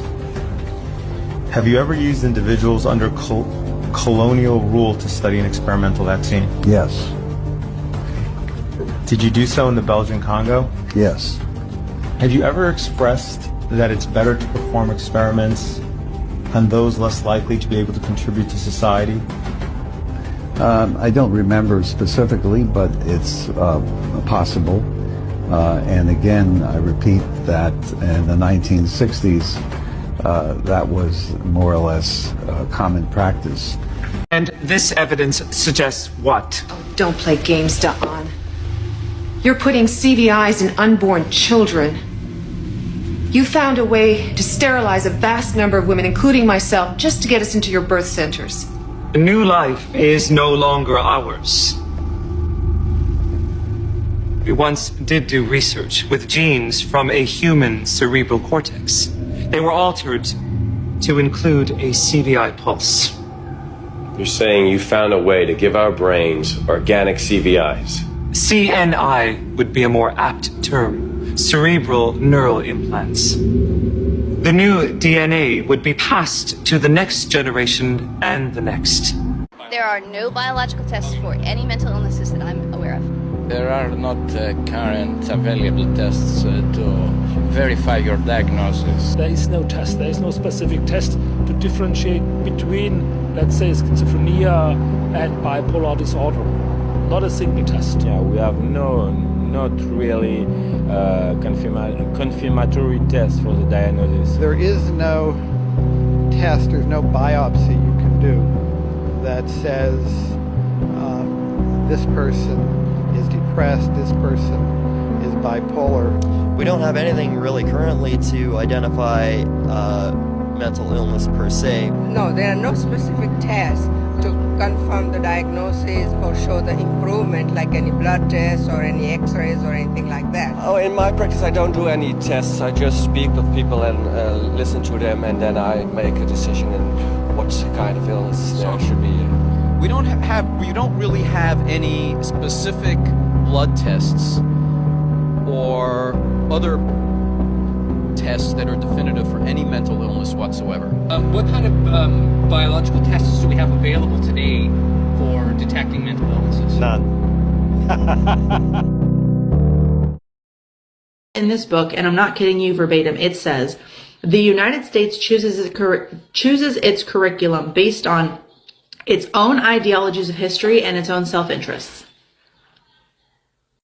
The teachers are the people being indoctrinated and brainwashed. I think it's a little crazy that the curriculum we use was owned and operated by Jeffrey Epstein's father-in-law. Just saying, the public school system's failing your kids, take them out, and I'm definitely switching my major because I want nothing to do with these public school systems. I'm not letting the school system raise my kids. They're learning more TikTok dances than they actually do mathematics in there. Be like, in the middle of the hallway. Number two, my kids don't need permission to go to the bathroom. This is a house, not a prison camp. We teach real life skills, cooking, cleaning, discipline. Our kids grow at their own pace, not whatever speed the school system forces them to. There's no comparison. There's no labels. The government has spent the last week telling you there are underground alien bases in the ocean and maybe in the center of the earth. And those aliens are fighting each other and may start to fight you. And you know what the response has been? Pretty muted from the public. It's been a pretty muted response. No one really cares that much. Nobody cares that much. The government's literally coming out and going, hey, so we're being observed by a higher race of interdimensional wah. People don't care. People do not care. How come McDonald's, how come they don't own any farms, but they own children's hospitals? Oh, they own Chipotle too. Correct. And they own the land that they all sit on. Right. But they don't own farms? Ain't no McDonald's in Africa. For sure. How? But again, so isn't that weird that they own a bunch of children's hospitals where potentially, unfortunately, kids could die? Oh my goodness. I can't do this. And then what? Allegedly, food supply, because there's not enough cows to go around. Oh, and apparently I'm supposed to say this is all for entertainment purposes only. Falling. Hey, Mom. Dreaming. Hey, Dad. Talking. I saved the city again today. I know you want to cry all night. I wish you could have seen me. I think you would have been really proud. You can't spend the rest of your life alone, dressed in black, listening to angry music and staying up all night. You need to take responsibility for your life. And it starts by raising your son.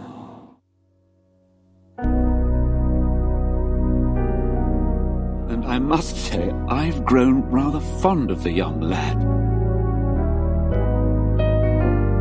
What do you know about having a surrogate son? Batman works alone. You're not who I thought you were. You can't be a hero if you only care about yourself.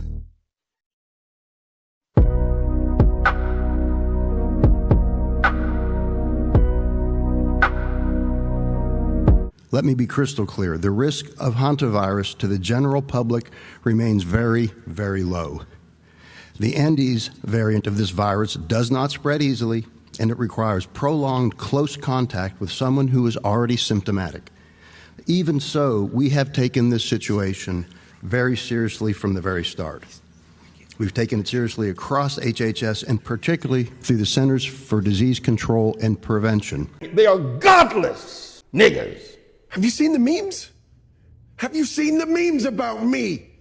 The memes I've seen are offensive, they're insulting, they're wrong, they're anti-Semitic, and we ought to criticize them. I'll fucking suck your dick. I'll fucking suck your dick. I'll fucking suck your dick. I'll fucking suck your dick. I'll fucking suck your dick. You know what? Maybe I'll buy this whole fucking league. Can we see that Mr. Bald Silly gets safely back to Canada? Oh, fuck all you people! Get ready for a hostile takeover of this entire fucking league, okay? You fuck! You think I won't fucking do it? I'm from Waterloo! Where the vampires hang out!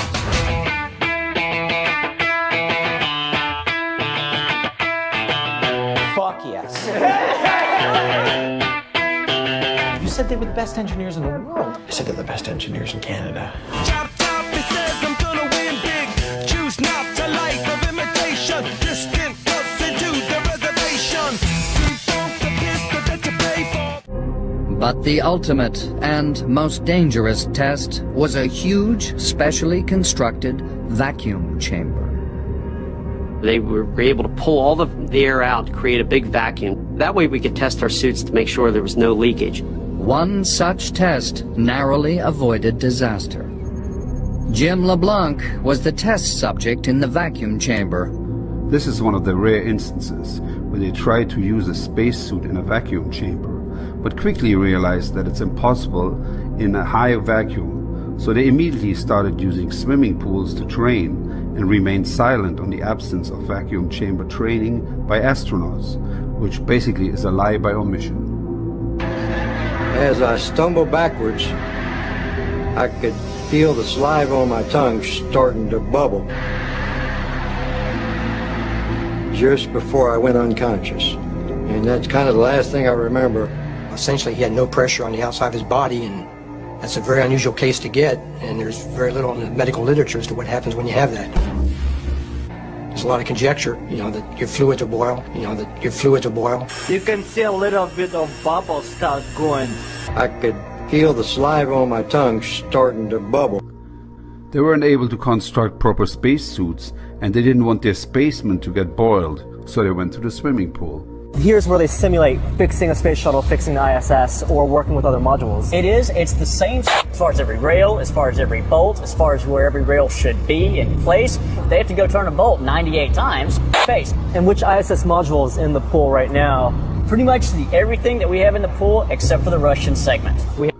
They went from a no-pressure environment to a pressure environment, which makes no sense and simulates zero gravity only and exclusively for the camera.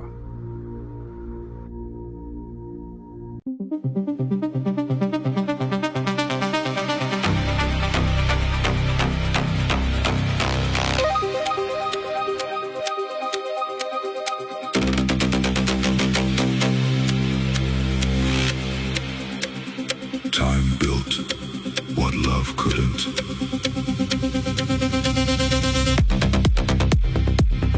Please understand, they are safe as long as they are not discovered. That is their primary method of survival. Keep us asleep, keep us selfish, keep us sedate.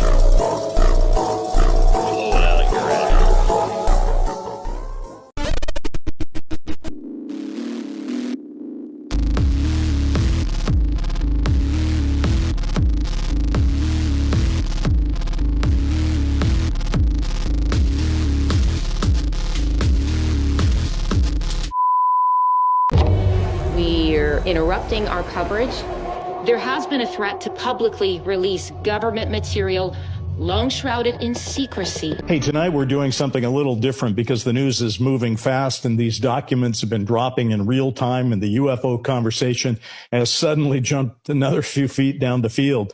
The Trump administration, of course, has just released its first major batch of UFO UAP files, and it's got something for everybody. We've got Apollo transcripts, Cold War intelligence reports.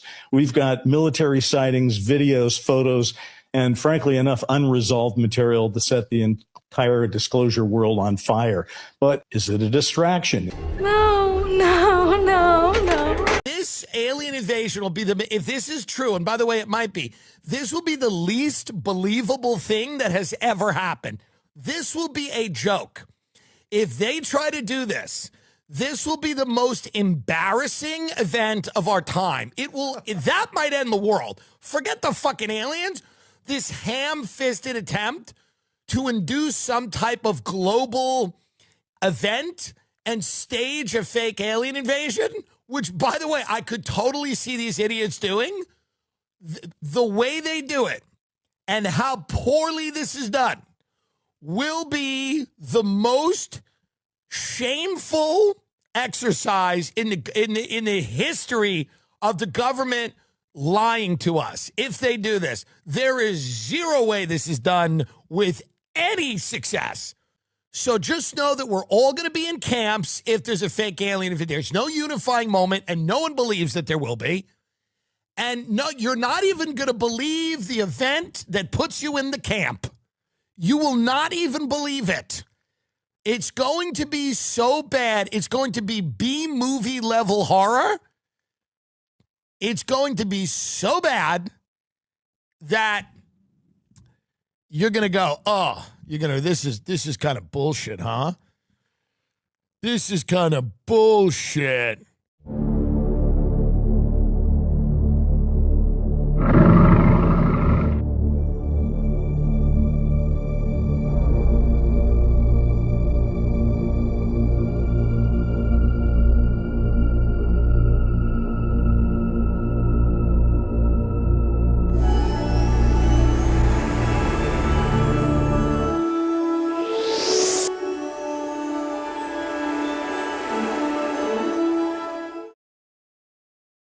They are gearing us up for the great deception that I believe it could be even what would deceive the elect. If possible, even the elect could be deceived, because I believe what they're going to release is going to so fit the narrative. They're going to say Jesus was a spirit, enlightened being that came down, however they frame it with their terminology. He came down and he was one of these star people. And they're going to go down this whole avenue and they're going to try to lay over Scripture all of their narrative, which is really demonic in origin. Can you share some of that? Yeah, and they're not going to be defamatory. They're not going to attack Christianity. They're going to say, oh, you're close. You're close. You're close. Here's what actually happened. Come on. Yeah, Here's Alan, what really right. happened. And, and since the 50s, if not a little bit before, but particularly since the 50s, there has been a massive push from occultic organizations in partnership with and Luciferian organizations. That's right. In partnership with the federal government to bring deception. Manly P. Hall, who I believe was a confidant to the president, I think it was Roosevelt, said, our main problem, we've been trying to introduce another translation of the Bible. Yeah. That is reasonably correct. But these King James people, with their every jot and tittle, are holding back the Bible translation we want to release. Yeah. This was a famed occultist trying to introduce another Bible translation for the purpose of the kettle getting warmer. The frog in the kettle. That's right. Just to get us acclimated to their ideology a little bit more and a little bit more and a little bit more. And now we're to the place where the body of Christ is primed for whatever deception the government, the occultists want to put in front of. Yeah, and I need to say the reason why we're being notified about this is that there are people who are working in agencies with agencies who want to make sure the church is prepared. That's right. To give an answer. Yes. We can't be taken back on our heels when this information comes out. We've got to begin teaching our congregations now what the Bible says about non-human intelligence. Because there is a lot of stuff in the Bible about non-human intelligence. There sure is. And if we wait until the disclosure comes, what these individuals are concerned about is that many will fall away. Yes. And so they want us to begin teaching, and thankfully we're sitting in the room with myself and you. We've been doing series on this, writing books on this, talking about this, preparing the church for this. But sadly, there's a lot in the body of Christ who are completely. Yes. This is still the X-Files as far as they're concerned. Yes. It's still fiction. It's still fringe. And we've got to bring it out of the shadows, talk about it openly, and let people know what the truth is about these. And the real truth, and this is kind of why we talk about it, is because ultimately this is to deny Jesus. That's where this is headed. President Trump says he does not believe there is a link between the disappearance and deaths of multiple U.S. government scientists. Interesting. Well, okay. Sure. Fine. My life has gotten to a point where I'm at an all-time low. Never have I ever wanted to just not be around, not exist anymore, more than I have in the last year. And yet, for whatever fucking reason, in the back of my mind, I keep thinking that magically, if I just thug it out, shit will get better. And it's not. It's not. Nothing's fucking getting better. And I'm actively trying to do things to change, and then nothing happens. So then I fucking recess back into my fucking unprogressive ways and just wallow in my fucking filth, in my fucking just self-pity, And then I'm like, fuck, let me pull myself out of this hole. So I try to fucking pull myself out of the hole, and guess what? There's nothing for me to fucking stand on, and I fall straight back down. What is this? I have no motivation to do anything, no drive to fucking do anything. I don't even want to wake up in the fucking mornings. I don't want to go anywhere, do anything. I don't want to pay my fucking bills. I don't want to pay my fucking rent. I don't want to pay my fucking car my fucking car insurance. I don't want to pay for anything. I don't want to do anything. And yet, there's something in the fucking back of my mind telling myself, hoping that things will get better. Maybe if I just fucking thug it out. But this has been going on for the last 10 years. The same fucking repetitive dance. At what point am I seen as clinically insane, doing the exact same fucking thing, expecting a different outcome? That's insanity. I don't know who you are. I don't know where you are. But you may want to start changing your ways. Or changing your name. See, in this world, there's two kinds of people, my friend. Those with loaded guns. When I tell you. Those who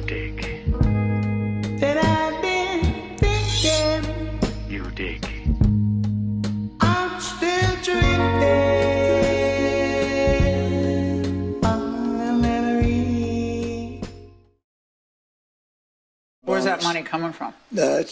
I don't know. I'll get it from someplace. I always get the money from someplace regardless. It doesn't matter. Get out of the car, fucker. Open the door and leave it running. You're making a mistake. But get the fuck out of the car. Get the fuck out of the car. I am extremely fragile right now.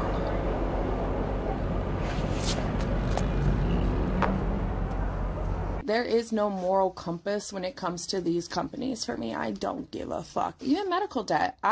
If I go to the emergency room and I get 5 bills from 5 different departments, none of them are getting paid. There was also a lot of people very concerned about my credit score. You guys are more concerned about it than me. I don't care about my credit score. A lot of people move through life without actually ever using their credit score. I'm one of those people. I don't let their scare tactics scare me. The debts get passed from company to company to company to company, and by the time it gets to company number 5, they paid like $2 for my $900 debt.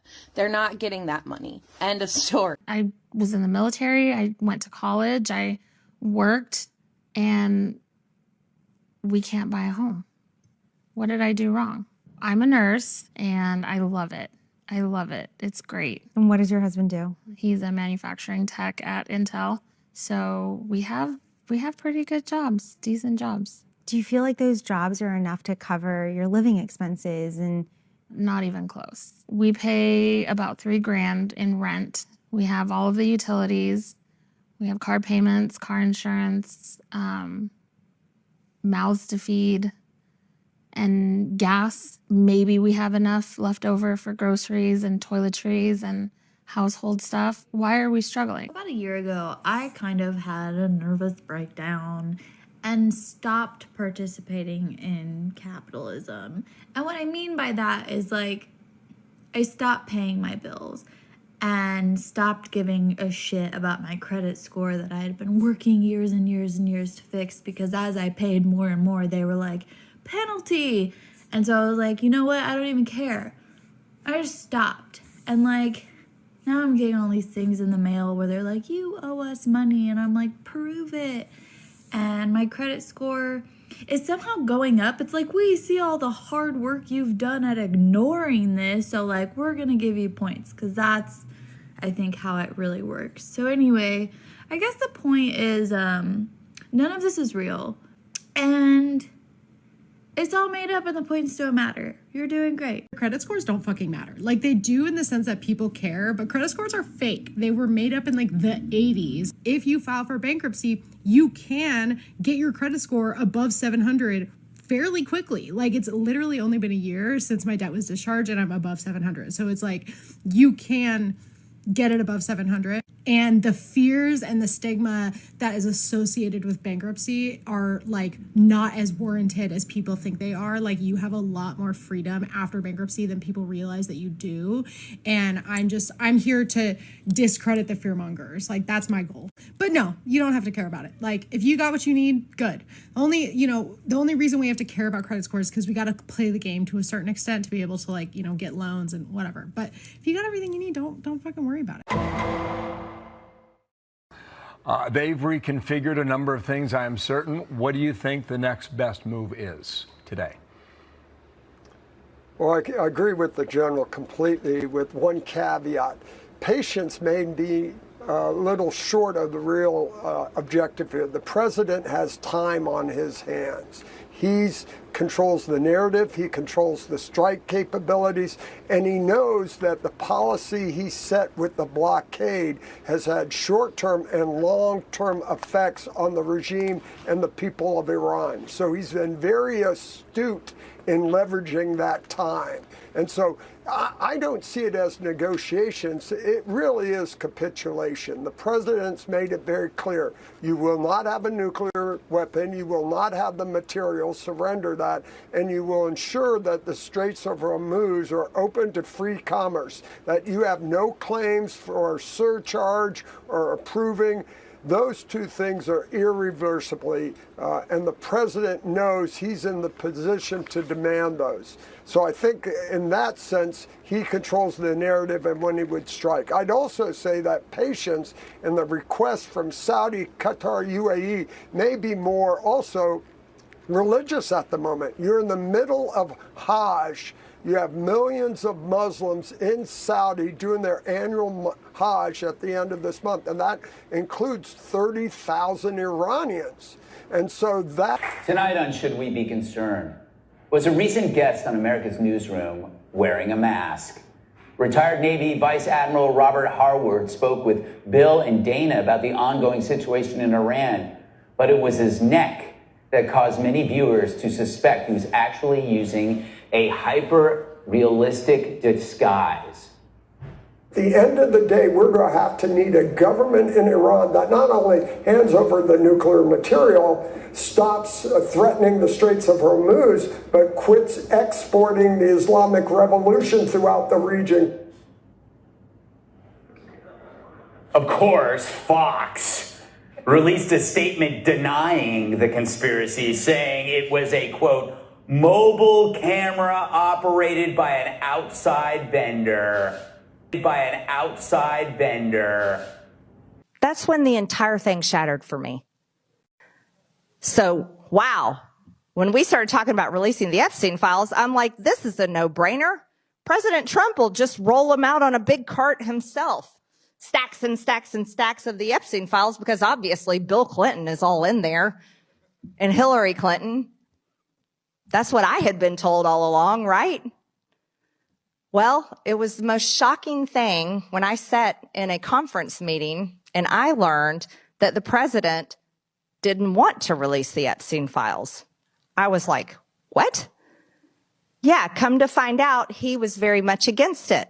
We don't need it at all. We don't need it at all. We don't need it at all. Fair enough. So, well, I mean, you could make the case, like, why are we even, we're doing it to help Israel and to help Saudi Arabia and to help Qatar and UAE and, Kuwait and other countries, Bahrain. It also helps China. I told them today, I said, we're helping you. And we're helping you in another way because I don't think China wants Iran to have a nuclear weapon either. I said, they're stone cold crazy. You don't need them having a nuclear weapon either. What did he say? Well, he's not going to respond too much. He's a pretty cool guy. He's not going to say, oh, gee, that's a good point. I think he might. What's he going to do? What a wonderful point. You think he agreed? Yeah, I think that was the impression. I don't think he wants them to have. No, he would like to see it end. But he's been good about it,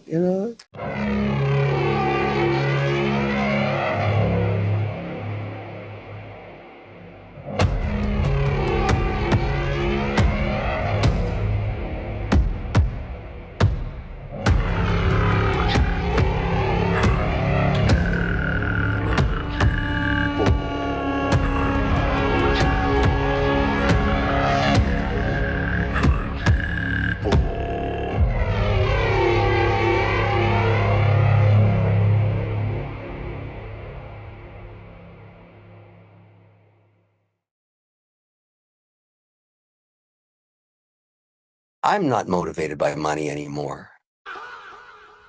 Let me ask, though, about why taxpayers should have to pay for this if it's a private business and your tenants are some of the richest companies in the world. Why would taxpayers be required, as they now are, to subsidize this? They don't necessarily have to do that. They just won't win any contracts. It's a competition. But why are you getting tax breaks is my question. Everybody, you go back and you say, what incentives can you give us to invest $15 billion in the first 1.5 gigs? That's what it takes. I have to go raise $15 billion. Well, that's just okay, but anyone who starts a business, why should taxpayers have to pony up for that? They don't. But well, of course they do. If you're getting a tax break and they're not, they're making up the difference. There's a state budget. Hey, that's no problem. That's no problem. I can build it in Texas. I can build it in Jacksonville, Mississippi. But why, if it's such a good business, would you be asking taxpayers to help pay for it without giving them equity in the company? Are you giving taxpayers shares? No, the investors get the shares, but here's why they would do it. But why would the taxpayers have to? I mean, in other words, if you want to start a business, but why am I, as a taxpayer, forced to pay for your business? I don't get it. The salary of Congress has been frozen since 2009. When you adjust for inflation, a member of Congress today is making 31% less than they made in that year.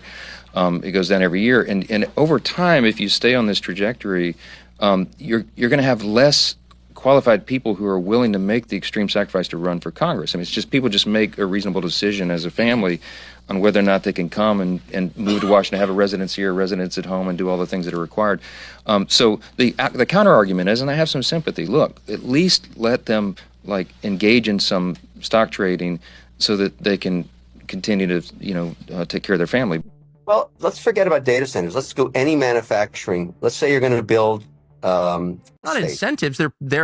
It's a forced transfer of wealth from taxpayers to people who are richer than taxpayers. So like, no, they're not. Of course they have you get a tax break to create 2,000 jobs, and the taxpayer wouldn't do it if it wasn't the long-term outcome. The taxpayer has no choice. They can say no. That's not what happened. Well, they tried to say no to this data center, and they got laughed at. And then the governor, Spencer Cox of Utah, said that the state has an obligation to do this, and basically, as you are doing, waved away concerns. Trying to stop advancement of technology with the uncertainty it brings has always been a dilemma in capitalism and in America. But how is this capitalism? If taxpayers are paying for some of it, how is that capitalism? That seems... I think that's no different than building an apartment building downtown. You can debate How is that capitalism? How is that free market? If you can get incentives for that too, and that's just part of how it works. I'm not motivated by money anymore.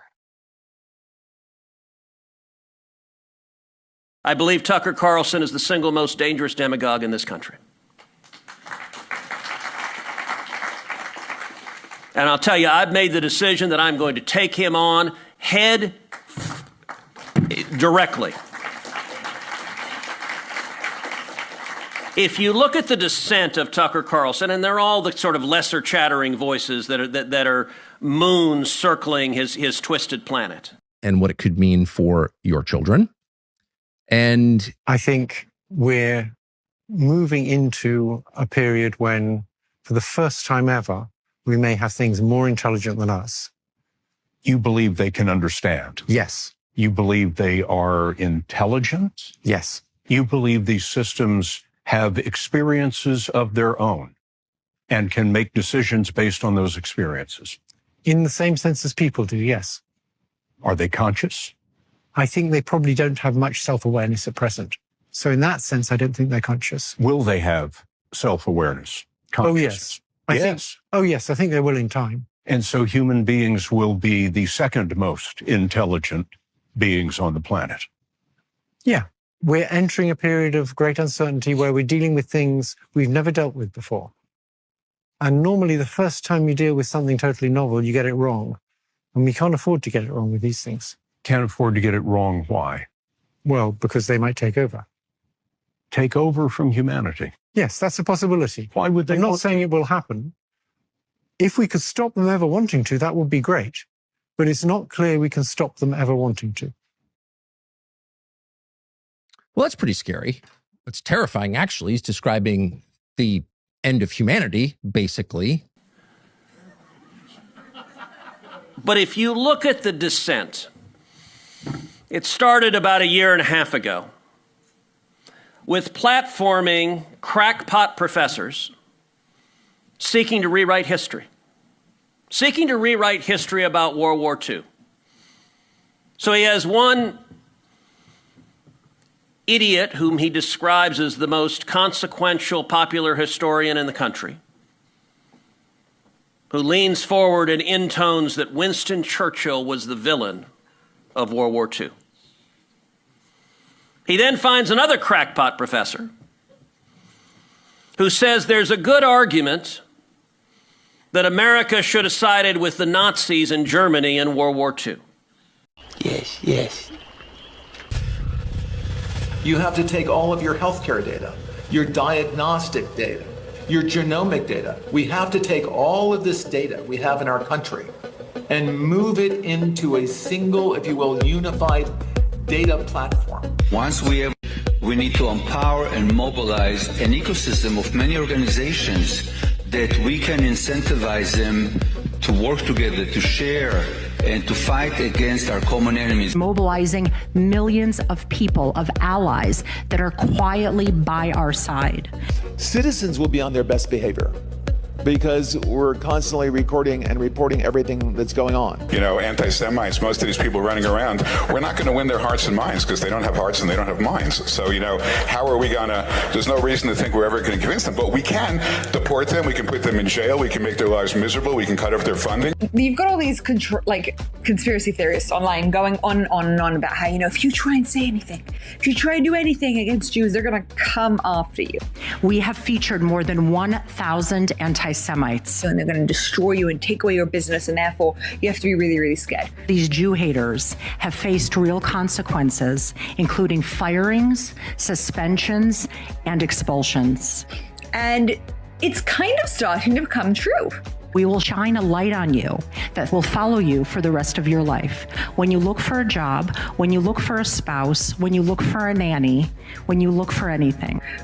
And I love that. I love it. We remove hate speech against Zionists when these harmful stereotypes about Jews are invoked.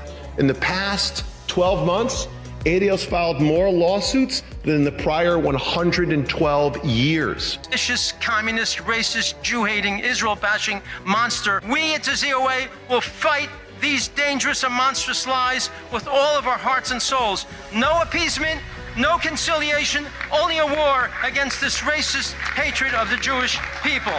When there is a war, it doesn't matter who your enemy is, you need to destroy their offspring to prevent them from creating more offspring. What you try to do is you want to corral your victim, but in fact, your countries are the victim. So you dehumanize a group of people in human society, and you prepare them for the kill, for the butchery. A government can do in 2 months more than any organization can do in its lifetime. The J7 is comprised of the 7 largest diaspora communities. We meet every other week via Zoom to share information, to share best practices. And we're running everything all the time, from focus groups to attitudinal surveys to randomized controlled trials to identify what interventions work most effectively. Finally, we have meetings that are some off the record, some on the record with world leaders, in which we share our community's concerns and call for action. The entire education system in this country, from K through 12 and colleges, must be reformed. But it's time to limit the First Amendment in order to protect it. That is another voice for me, and I appreciate what you're showing me right now. Video of President Trump sucking a ding-dong. What was the relationship between President Trump and Jeffrey Epstein, the financier and convicted sex offender? What did the president know about what Epstein was up to? And was Mr. Trump involved in any way? My client, the Honorable Henry T. Fleming, should go right to fucking jail. The son of a bitch is guilty. That man is guilty. That man there. That man is a slime. He is a slime. If he's allowed to go free, then something really wrong is going on. Mr. Kirkland, you are out of order. You're out of order. You're out of order. The whole trial is out of order. They're out of order.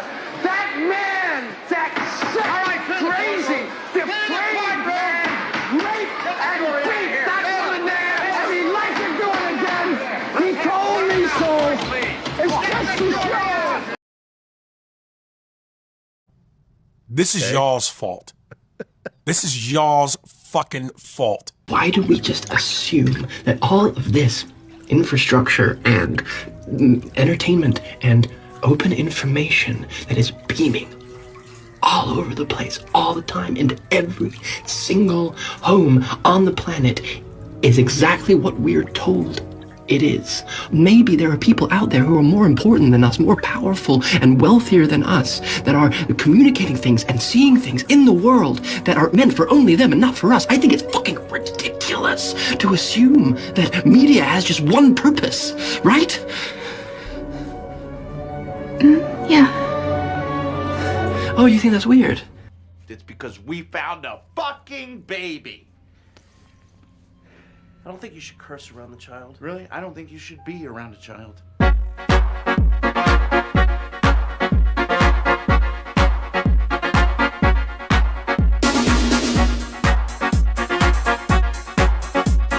But you need to wake the fuck up.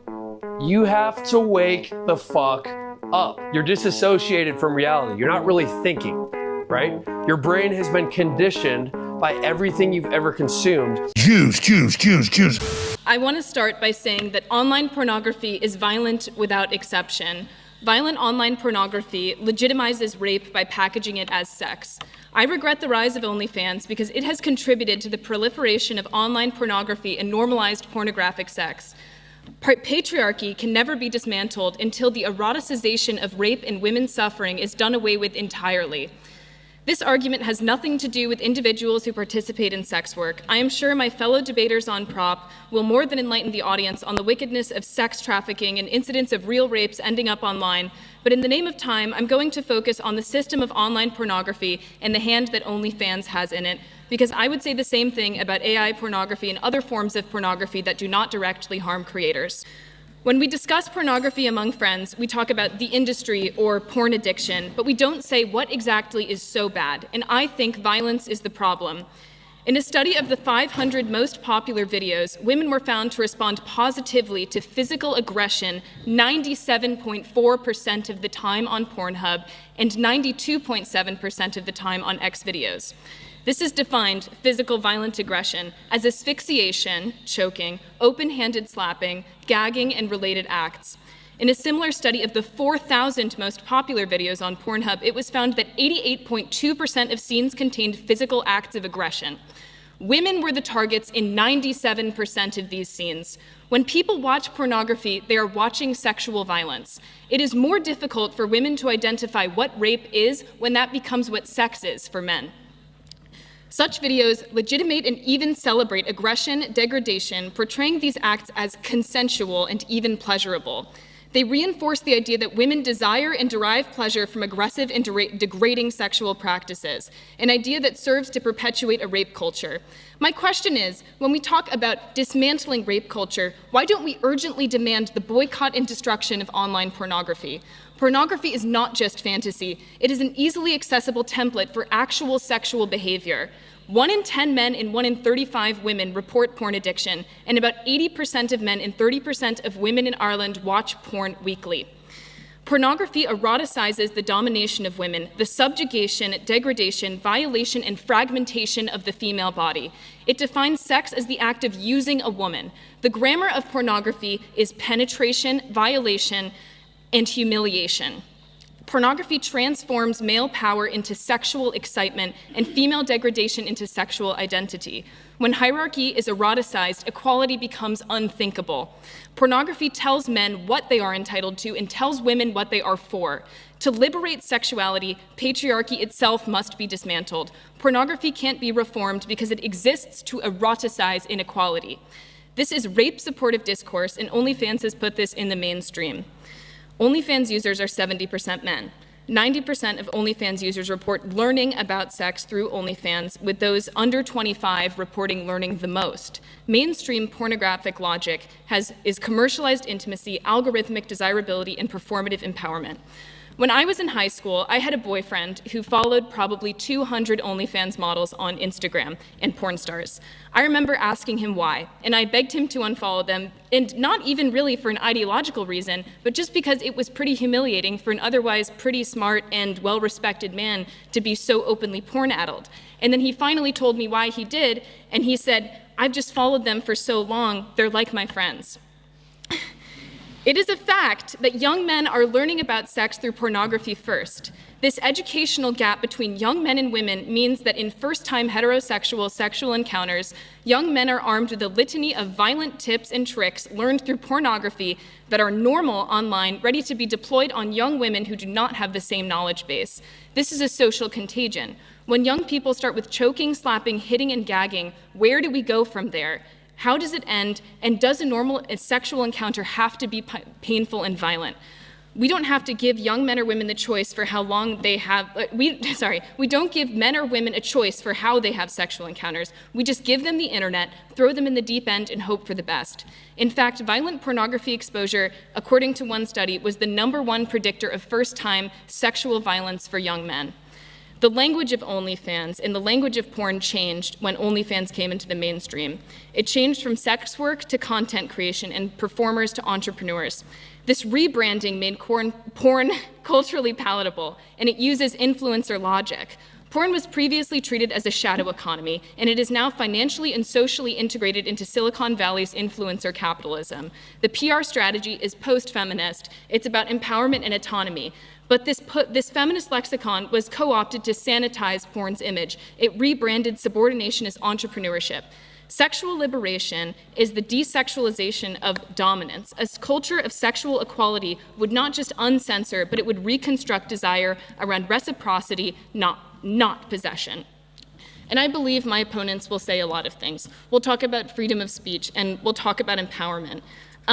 And on self-empowerment, in a study of 104 former sex workers conducted in Stockholm that made money not on OnlyFans before OnlyFans started, it was found in a similar content creation service, it was found that 37% had been filmed while being sexually violated by adults before turning 18, and 84% had been raped, 52% had been coerced, and 74% experienced serious physical injuries. 65% had either made suicide attempts or engaged in another form of self-harm. 81% had PTSD, and 71% said they'd been coerced into making porn. And then on free speech, it is my opinion that mass pornography and the way that we have become literally addicted to pornography everywhere online and how OnlyFans has put it in the mainstream is actually a civil injury. To be subordinated is to be treated as inferior, violable, and unequal in status and protection. Pornography enacts subordination by defining women as things to be used and violated. This is a denial of full personhood, and it constitutes as sex discrimination, which is civil, which overrides any cry for free speech. Freedom of speech does not include the right to reduce women to body parts and call it sex. Thank you so much.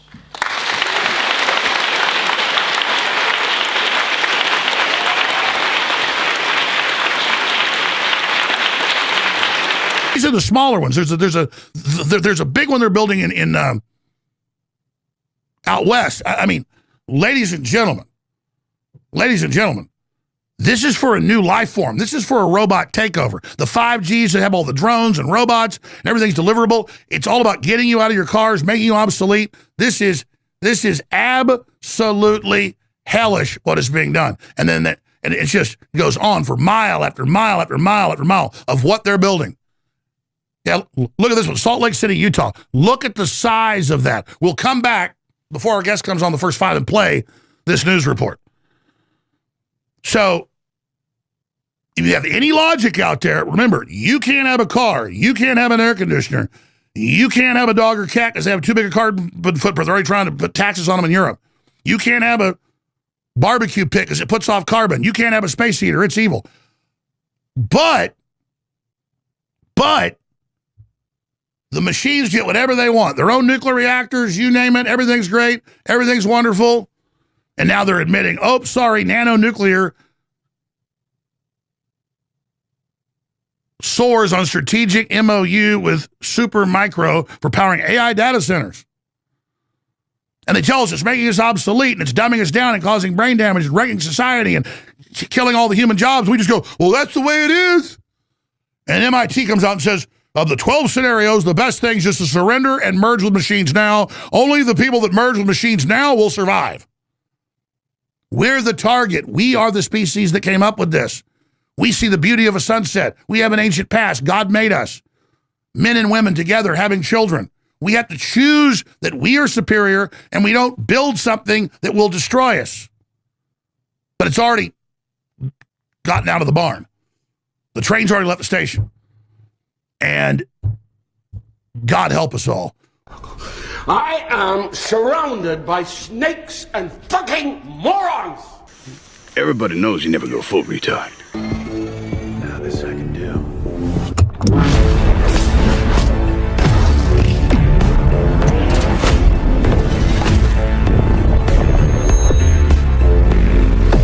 The grid, a digital frontier. I tried to picture clusters of information as they moved through the computer. What did they look like? Dreaming of a world I thought I'd never see. And then, one day,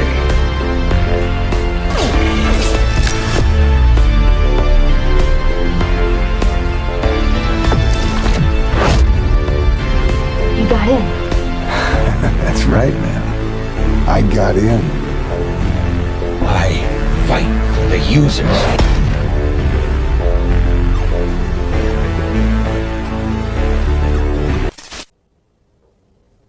You guys hate each other, right? At the end of the day, what will happen is you all go into debt and you all hate each other, right? So that's consumerism. This is what consumerism is. Consumerism creates a competition in society for prestige, okay? To see who can pose the nicest social media pictures. This leads to the individualization or the optimization of you, okay? In other words, you are now unable to act together. You don't want to organize, you don't want to act in solidarity, okay? It turns out that the manufacturers did not do due diligence to ensure these were safe products before they were released onto the American market. And throughout 2021 to 2024, the drug companies essentially ran the pandemic response. Nobody stood up to them. Nobody questioned them. Judicial Watch, America's First Legal, were able to obtain some documents.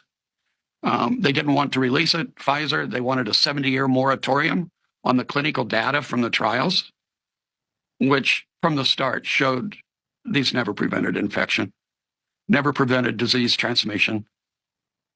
And there's no good clinical data to ever show it reduced the severity of disease. The CDC, in response, I don't know what's wrong with that once fine agency, but they've become a supplicant of Big Pharma. They put out a paper saying, yes, we've saved like 14 million lives, the vaccination program. No. The paper's been torn to shreds by epidemiologists. It was based against a computer model and against an idea where you have the peak and it comes down and then it goes back up again. The vaccines have injured hundreds of thousands, and we're not really sure how many have been killed by it, but a significant amount. They had to come off the market. There was no choice. You want to make America healthy again, it had to be stopped. You're a bunch of silk-stocking fucks! But I can tell you that we are not targeting anyone else in Gaza but civilians. Hamas is cynically, but rather terrorists, of course. What the fuck? It's okay to have all the confidence in the world and still second guess, is this the best it can be? You can doubt your way to a great work, to a masterpiece. Sometimes that questioning allows you to push further than just accepting I made it so it's good. Walt. Please tell me. How much is enough? I am still right here. And you could have it all. My empire of dirt. I will let you down. I will make you hurt. I would keep myself. I would find a way. We're done when I say we're done. You can penetrate this little instrument, and you can say about Major Garrett anything you want, and I can paint you as a monster. And if I say it often enough people will believe it. It pains me to see that Israel, that it goes to these lenses, vilified in this sense too. But again, you can say anything because it's this. This is yours, right? Mm-hmm. You're not immune either, because you can penetrate this machine. You can penetrate this. Who are you? This little instrument, and you can say about Major Garrett anything you want, and I can paint you as a monster. And if I say it often enough people will believe it. I am not bemoaning this. I'm stating this as a fact. Israel is besieged on the media front, on the propaganda front, and we've not done well on the propaganda war. We have to fight back against these lies, this propaganda, with the only weapon we have. It's the truth. I'm trying to do that now, and we'll try to do that in a much greater effort because we've left the battlefield to our enemies, and boy, do they lie all the time. Gaza, for example, coming again into that, has been committed and is still being committed. Genocide is a fact. You can fight against it, you can try to justify it, explain it. That is a fact. If you can be against it or you can justify it. If you justify it with your silence or with your support, you are pro-genocide. Those are facts for me.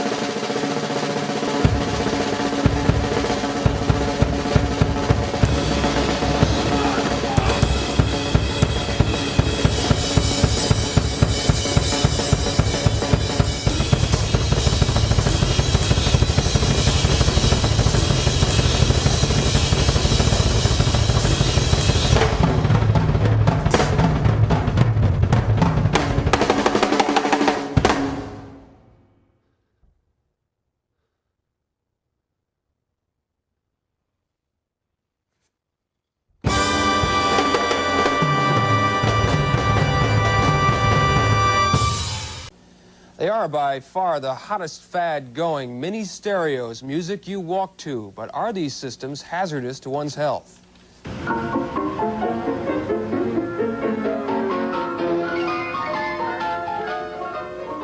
The sound is rich and clean and true. It plants speakers in the middle of your brain.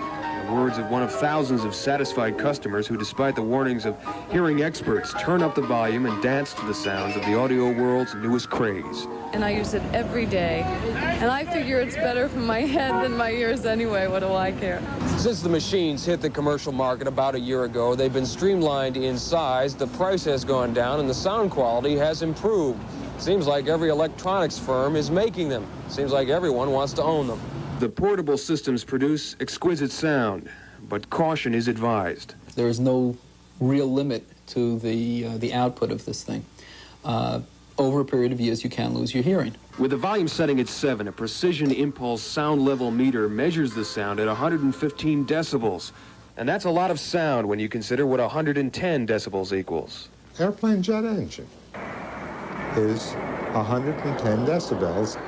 That won't break the eardrum, but the sensitive mechanisms underneath, the middle ear and the inner ear, are going eventually to be damaged.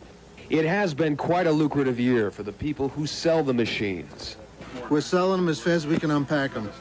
It's a phenomenon. Doctors say the machines are safe if used wisely. One suggested the greatest threat is the loss of ambient sound. How safe can one be who walks the streets without hearing what surrounds him?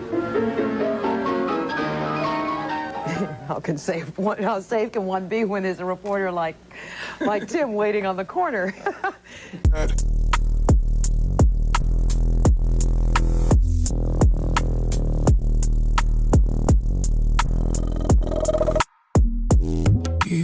I love this video because it looks like animation, like something that somebody made, but it's actually real footage from the space shuttle, just sped up just a little bit. And this is a little video. It's about 4 minutes long here. So there's the space station. I love that this is not animation. This is film taken by a shuttle of the space station. And so this is real. It's not animation. Now, this looks like animation, and I'm very proud to know that it's actually real film. It's not a video game. People are living there. I know this looks like animation, but it's actually really real. I love this video because it looks like animation. It doesn't look real, but it is real. The Navy admits in their defense magazine that their laser weapon that has no curvature to it whatsoever, it's not curving, can shoot down Russian and Chinese cruise missiles flying 50 feet over the water over 100 miles away. Now let me explain to you what 100 miles is, because you didn't know a minute ago what curvature is supposed to be there at 100 miles. I'll tell you. If the Earth is a sphere 24,901 miles in circumference, the 8 inches per mile squared on average means that in 100 miles there should be 6,666 feet of curvature. That's well over a mile of curve. There is no laser weapon shooting from a Navy ship doing this to hit a missile moving at Mach 4. I'm sorry, but the Navy admits by that the Earth is level and non-rotating. I'm not an astronaut. If you don't go, you die. We're the rest of us.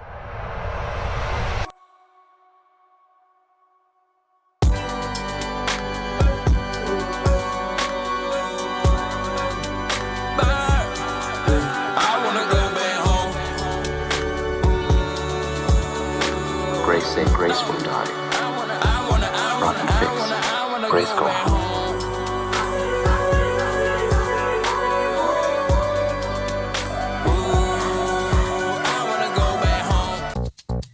You know, I was wondering, you know, if you could keep on, because the force has got a lot of power, and it makes me feel like it makes me feel like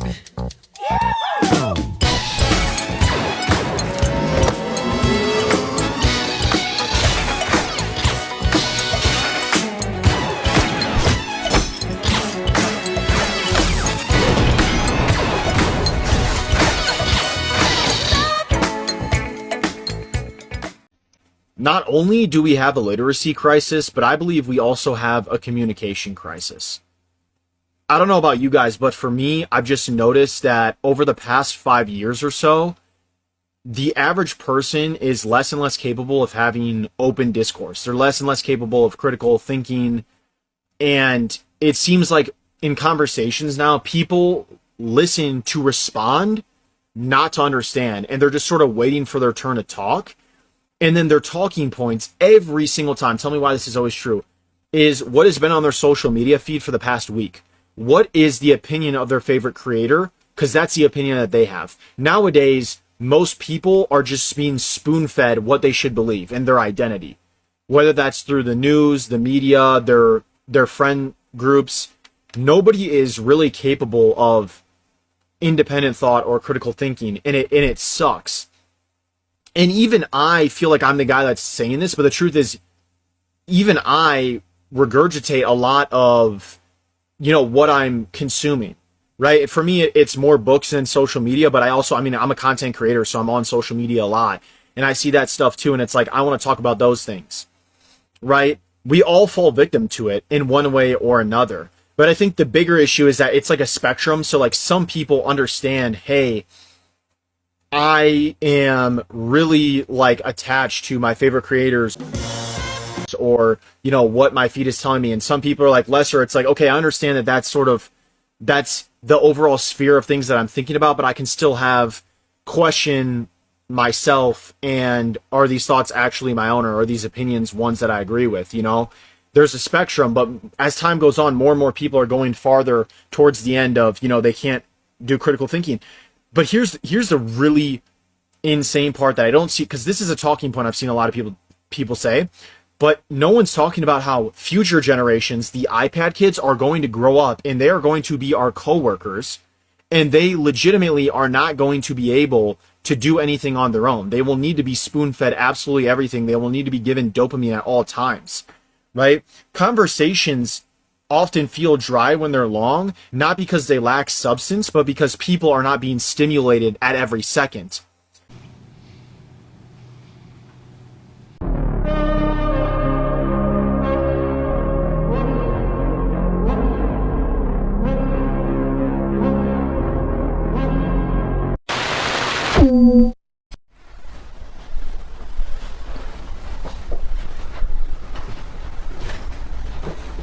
Welcome back. Did you have fun? What? How was the program? Did you have a good experience? You were in a program, yes? No, I wasn't. I was with my wife and daughter. Rebecca and Emily. Yeah. Yeah, they were right here next to me in the hospital. Did they put you up to this? Well, they were an important part of the experience. Did you enjoy them? Are they here? Where are they? They don't exist here. They're in there. Ones and zeros tailored to you. I don't believe you. You don't. How old do you think you are, Daniel? 76. Look at your hands. Do those look like the hands of a 76-year-old? Jesus Christ. You're still in your 20s. Nothing has changed since you walked in this room an hour ago. An hour ago? So what did you learn? What do you mean? From your experience, did anything stand out to you? We like your perspective. What are your likes, dislikes? I learned... Go on. I learned that I like making people laugh. I learned that I hate it when people are cruel to each other. I learned that music is essential. It's a language that can unite people who would otherwise hate each other. 2020 was a nightmare. Well, 2020 was Fader's idea. Did you like the Murder Hornets? What's wrong with him? He's still in training. But let's refocus. Tell me, how did you feel about Chuck E. Cheese's? I'm sorry? You've been there, yes? We can send you back in. No, I've been there like decades ago, maybe when I was 8 or 9. And if you were to rate your experience from 1 to 10, 1 being miserable and 10 being your favorite place on earth. I don't see what this has to do with the program. This has everything to do with the program. We want to know how Chuck E. Cheese stands out in your life experience. I'm sorry, did I just live through 76 years to take a survey on Chuck E. Cheese? That's exactly what you did. You volunteered to take a survey for a stipend of $20. So you tricked me into living an entire lifetime. When you bit into Chuck E. Cheese pizza for the first time, do you recall the crust being crunchy or chewy? Did you not hear me? My whole life has been a lie, and you are asking me questions about a kid's restaurant with a rat. Would you prefer it to be a dog? No! Actually, maybe. Yes. Did you get the sense that it's the kind of place where a kid can be a kid? Am I in a simulation right now? Answer the question, please. Why?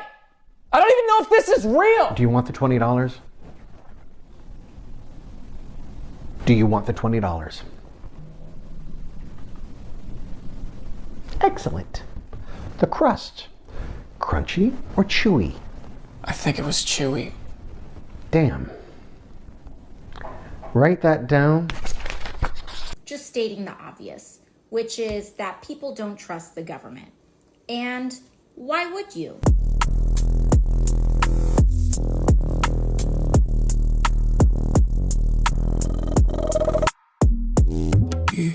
What the fuck?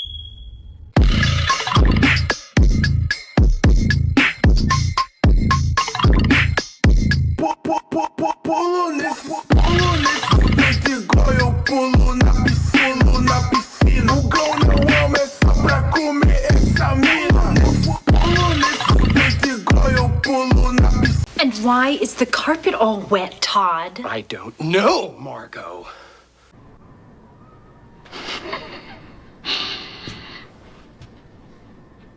Do I have your attention now?